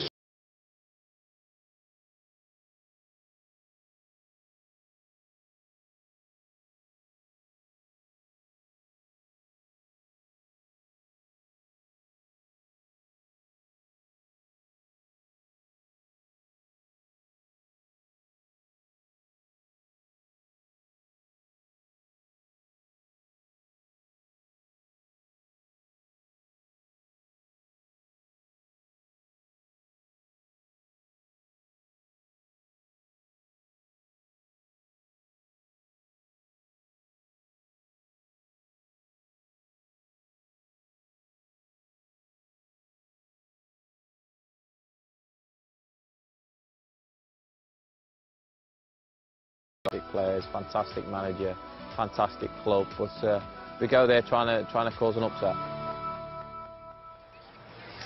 And they do. They come to Stamford Bridge tonight trying to achieve just that. And it was interesting. It's a fascinating story listening back to how they've been on this superb journey. What's more fascinating is the fact that tonight the owner has to put aside his loyalties, which he picked up in the late 70s and early 80s. He was a Chelsea fan. He had a flat round the corner. His mum and dad had a flat round the corner, and he used to come and watch Chelsea every week. And he said that one of his heroes was Pat Nevin. So he's still got a lot to learn, hasn't he? He didn't look that old to me. To be fair, he's not mucking about either. He is a real Chelsea fan. Yeah. He does know his history. He does love the club as well. So it must have been a fantastic night for him. It's a strange thing. We've all played against former clubs. But if you're the owner and it's your club that you love, it's a very strange feeling to walk in here tonight. So he'll enjoy it, he'll love it, but he'll have mixed emotions. And it's always difficult, isn't it, when you're a lower league team going to a Premier League opposition. But sometimes, because there is no expectation on you, it can make it a little bit easier. Well, plus the changes, you have to go out there. There's nothing to lose. Their supporters, I spoke to a number of theirs on the way in. They're coming here for a day out. The sun is shining. They're in West London. They're sitting in a beer garden. Who cares if we lose? But you know what? That is a very dangerous attitude if Chelsea have it. Got to go out there, got to be professional. And so far, I've seen nothing but being professional under Antonio Conte. He won't want third game in this on his copybook as being defeated by this opposition. And pre-season wasn't superb for Darrell Clarke's men, but their start to the league campaign has been okay. They were promoted from League Two last season in third position. They drew 1-1 with Southend away from home at the weekend. Peter Hartley with the goal from a corner kick on Saturday afternoon. They were beaten by Bolton. They managed to get one over on what were former League Two rivals Oxford. And of course they beat Cardiff City in the first round of this competition with an absolute screamer from Chris Lines, who was hoping to do the same thing tonight. Do you know the odd thing about them? See if this reminds you of anyone. They play the game usually 3-5-2 and then they change to 4-4-2. Or else they start 4-4-2 and change to 3-5-2. They do it every single game. And that sounds a little change. That's a massive change. That's as different a set of systems that you can actually play. But they've gone it off to, you know, a fine art. It doesn't always work for them, but watch it tonight. And we're not too sure how they'll start tonight. I suspect there'll be 5 at the back tonight to start, but they will change it when they're under pressure. And at some point, they'll have a go. Now, Diego Costa scored the winner against Watford on Saturday. It wasn't the first time that he'd looked over his shoulder and seen the man who had made the assist. It was a familiar face. Here's our top 5 Costa and Cesc combinations.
With Sunny, you can pay back early and save some pounds on interest.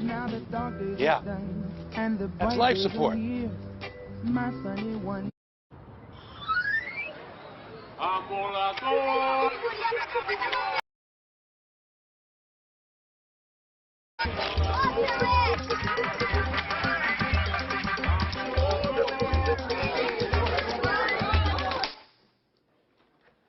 The only time Brazil is quiet is when we're eating. New Rio barbecue bites, now at KFC. This is One Blade for beards and stubble.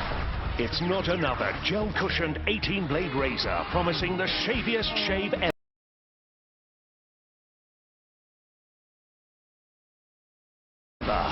Because this is Philips One Blade, a blade for beards and stubble.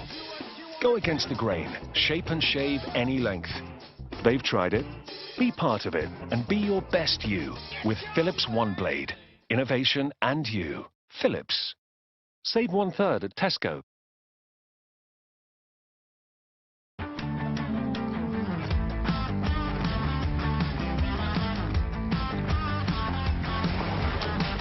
friends say I'm a traveler. West Coast, East Coast, nothing's too far away. Don't wanna stay, I'm easily bought. Let me go,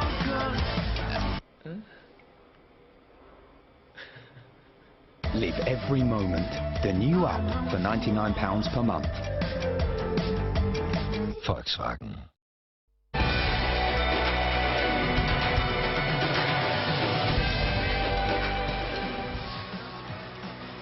Tonight we're at Stamford Bridge for Chelsea against Bristol Rovers in the EFL Cup second round. It's Chelsea's first appearance at this stage of the competition since 1996. And it is a sweltering evening in West London. And alongside me to build up to tonight's fantastic event is Jason Cundy and Pat Nevin. Let's start off by looking at the team sheets for this evening, starting with Chelsea and Bristol Rovers. This is the way Chelsea line up this evening. They've made 6 changes from their weekend victory, their very late victory over Watford. Batshuayi gets his first start in Chelsea blue. Loftus-Cheek comes in for his first appearance of the season. Is a full debut at right back tonight for Ola Aina. Ivanovic is the captain, and Cesc Fabregas starts after 2 games on the bench. Bristol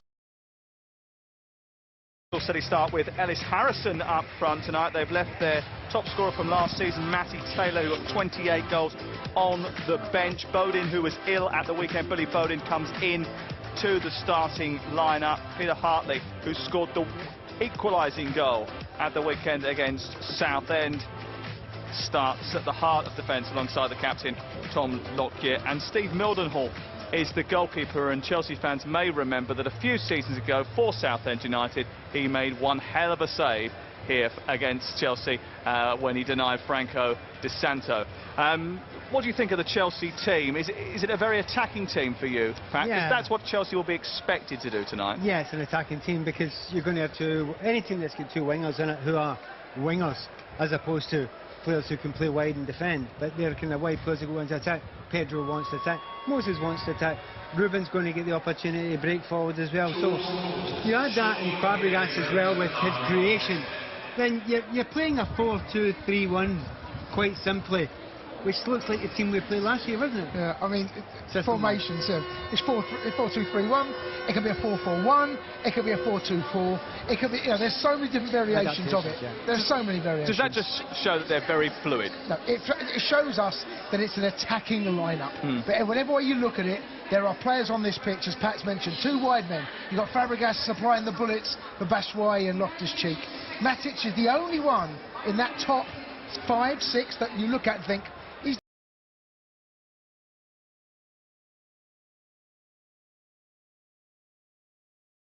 the only one that has a real defensive responsibility. But Pedro's role tonight with Olareina at right back is going to be crucial. Don't leave him one bit. You give this young man, who has been brilliant in pre-season, a bit of a leg up here. Okay, let's not make sure that we hang him out to dry. Let's not just attack without any defensive responsibilities. Let's do it the right way. And I'm pretty sure Antonio Conte, with his Italian mindset, will ensure that is the case. Yeah, those old heads like Gary Cahill, very important tonight, especially alongside Olareina, with Michy Batshuayi making his first start and Ruben Loftus-Cheek coming in for the first time this season. What else is revving your engine going into this League Cup game against Bristol Rovers? What are you looking forward to seeing? I can't wait. What revs Pat's engine? Strikers, that's all forward quick. To be honest, it's Batshuayi really as much as anything else. I do want to mention Olareina as well. He did really well in pre-season. One thing that impressed me more than anything else about his pre-season work is that he loves to go forward, but he didn't. He took it easy. He was sensible. He played within himself and he built himself into the game. That was real intelligence. I like that about him. But if I was one player, I want to see more about Batshuayi. I want to see him in the team, getting chances. He's one of these guys that, see if he turns up and scores 2 or 3 in one game, I will not even be slightly surprised. And the power that you get from Ruben Loftus-Cheek, if everyone puts in a performance tonight, the power, it should be plenty. Well, everyone wants to see young players coming through the ranks. 19 years of age, Olareina making his first team debut tonight. Ruben Loftus-Cheek made his last summer. It was his breakthrough season. 8 appearances in the last 10 games for Chelsea in the Premier League last campaign. Had a break after winning the Toulon tournament with England, but he's pleased to be back to the work after the summer. Morale was really good. A good start, 2 wins out of 2. The start of the season was still like getting used to the new season, but we've done well for 2 good strong finishes, and I suppose the work we've done in pre-season to keep fit and to be able to go right the way to the end, and we've done that, so it was a good start. That was the hardest pre-season I've done, and I think a few of the players, but all the better because like I said, it shows in those 2 games we had, and we're fighting to the end, and we're strong to the end, so there's the benefits there. I've got loads of game time, which is good for me, so I'm looking fit and ready to go this season. So yeah, I enjoyed it playing striker as well, which is different for me. All down for challenges, you know what I mean. As long as I'm playing, that's all right for me. Like I say that all the time, but it is. As long as I play, I'm happy, and it's a new challenge, and I have to learn about it. And whether I stay there or play in midfield, wherever, the managers played 4-3-3 in the last 2 games, so I'm sure I'll play midfield if he plays that formation. But with the 4-2-4, he sees me in that position up top. So yeah, it's a challenge, and I'm willing to learn. So the League Cup, once again, a competition that we take very seriously here at Chelsea. Lower league opposition, but I guess it's a danger, isn't it? You can't sort of look too far past it. Yeah, exactly, and plenty of Times where you've overlooked them games thinking you should win, and you should win, but you know you got to go about it like you're playing a top team, and because they'll have high motivation, you know, at the bridge they want to win this, so we got to go out there and match them, and I think if we do that, we'll have a good day. Got to go out with the right attitude, he says. As long as I'm playing, I don't care. That is the right attitude, isn't it? Yes, it is the right attitude. There are a few players around, in particular around this place, kids coming through. You've got everything. I mean, you've got everything. You've got the power, you've got the pace, you've got the physique, you've got the football and brain. You've got everything you need to be a top footballer. And the one thing on top of it, the mindset. And that's the last thing you look for. Don't worry about him. Every Chelsea fan who's seen him playing, we know that he's got enough to be a top player for Chelsea Football Club. And there are a few others that are like that. But I want to see how he turns up this season. Last season, he surprised me time and time again. Go and surprise me again. If last season was his breakthrough season, Jason, what is this year? Was last season his breakthrough? A nearly breakthrough? I'm not sure it was, actually. I think this was the season he emerged, wasn't it? Yeah, I mean, you know, I know what you're saying, but the breakthrough season is someone that plays 10, 15, 20 games for me, and he hasn't quite got that. We've seen glimpses of what he can do. This should be where he breaks through and then at the end of it has to cement a position, not just in the team, but definitely the squad. What we don't want is him next year find himself in the same position he is right now. This is a big season for him. Last year we saw glimpses of what he can do. He's got the power Pat mentioned. He's a fine specimen. He's got power, he's got pace, the strength. He's got the lot. But you know what? Consistency, and that's one thing young players don't have. This is his big chance. So how does he establish that consistency? One thing I've questioned over some young players coming through. You see all that power, you see all that physique, and then they say I'm tired after 60 minutes. And I'm thinking, eh? You're tired after 60 minutes? When I'm 16, I want to run for 2.5 hours. And I don't want to be tired at the end of it. I want to keep on going and going and going and going and going. It's a familiar thing. It's not exclusive to him or anybody else. No, it's not aimed at him, actually. It's aimed at a lot of young players who come and say, oh, a wee bit tired after 45 minutes. I'm We've seen it with Luke Shaw, for example. This is the sort of game he should dominate. Yeah. Against lower league opposition, he should dominate. Anything in that middle of the park, anything between that middle and final third, we should see him really have an influence on this game. I'll tell you a little quick story. When I broke through Chelsea and I came into the team, I had to take Clive Walker's place. I was fortunate I got Clive because he'd got injured, right? They didn't know about me. I was a distance runner. So I wouldn't get tired. You can play 120 minutes. I won't be tired. If I can do it, they can do it. Well, you got a long shift tonight as well, so we're pleased that you don't get tired. As far as Chelsea are concerned, the last time that they played at this round of the competition, it was an academy graduate who made his mark on the team. I think you'll remember the name.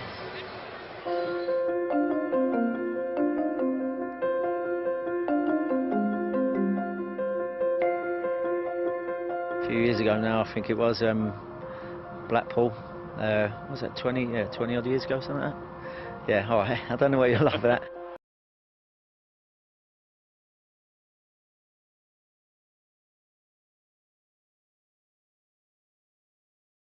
I remember the goal sort of came about from just a little run in behind, and John Spencer was talking about, you've got to do this celebration when we score. You come up to me and you bang chest with me and all that. And I was thinking, inside, just thinking, yeah, I'm not going to score anyway. Like, all right, yeah, we'll do it. And then obviously I've managed to notch, which is rare for me. But so yeah, when I remember watching it back, just thinking, well, that was pretty embarrassing, like running up and bumping chest, and then I just went down on the floor and I didn't know what I was doing. But as I said, I was so buzzing to actually score my first Chelsea goal, so obviously going to be good memories for me.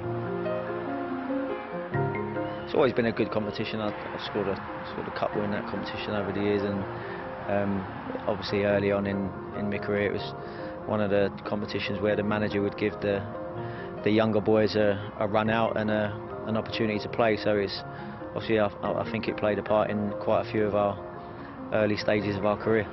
People like JT and John Harley and that when this competition was coming about, it was an opportunity, especially when you were playing some of the lower league teams, an opportunity for some of the younger lads to get some game time. It'd be fantastic, especially for the ones that have I mean, your Ollers and your Rubens and people like that have been in and around the first team. It would be nice to see them to get some game time. So fingers crossed.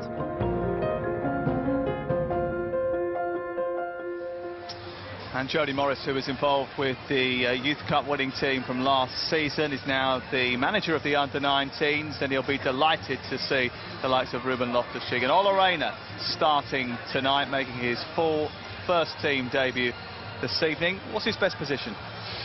Probably right back. He can play a number of positions. Left back is also another area that he can play, but I'm delighted to see that he's playing in a position that he's comfortable with. Pat mentioned there can get forward. We've seen it in many games at youth team level. He can get forward. He's got great energy, incredibly strong, powerful. But defensively, he's solid as well, recognises danger. So he's playing the position that he's comfortable with. So you look at the players around him, as I've already highlighted, such as Gary Cahill, incredibly experienced. Pedro in front of him. Fabregas is also going to be on that side. Give him some protection, give him plenty of options. What you don't want is him have the first touch and look up and just see numbers on the back. He wants to see faces, wants to see people showing, wants to see options, and that's what we've got to give him today. But he's a talented young boy, delighted to see for him, and also the academy, Jim Fraser, Neil Bath, Jody Morris, Eddie Newton, Andy Myers, everyone connected. Yeah. These young lads are slowly but surely getting their opportunity.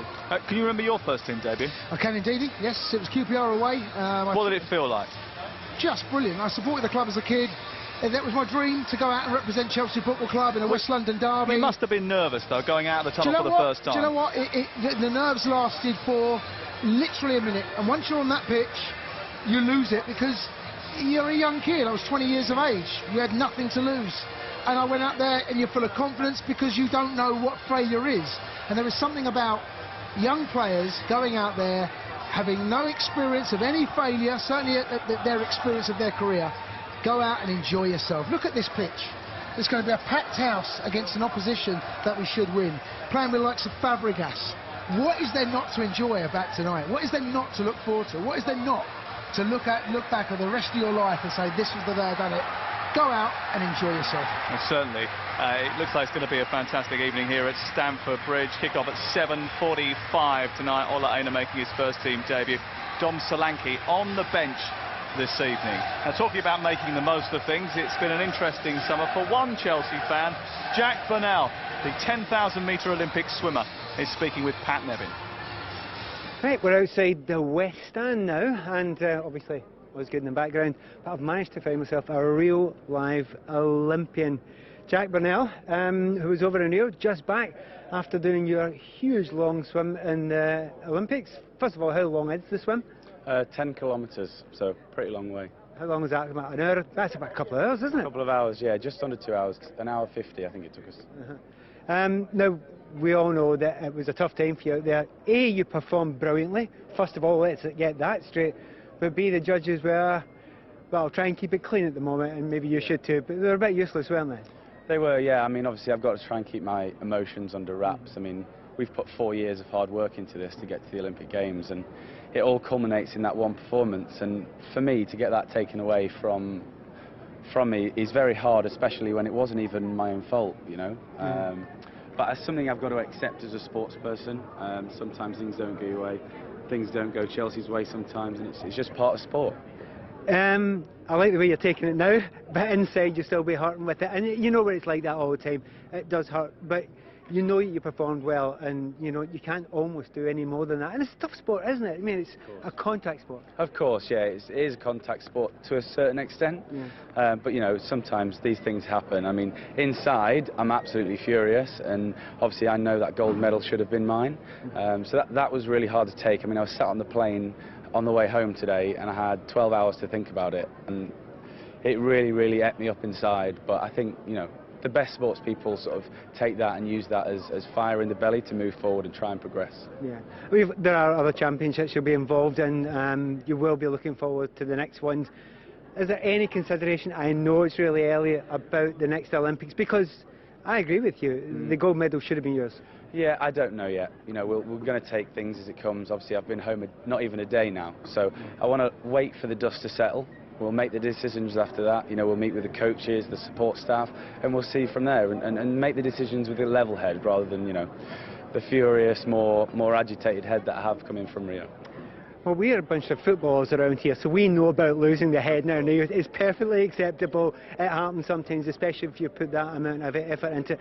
Anyway, happier topics. You are a Blue. You've been supporting Chelsea for quite a while now. How long have you been a Chelsea supporter? Since I was about 5.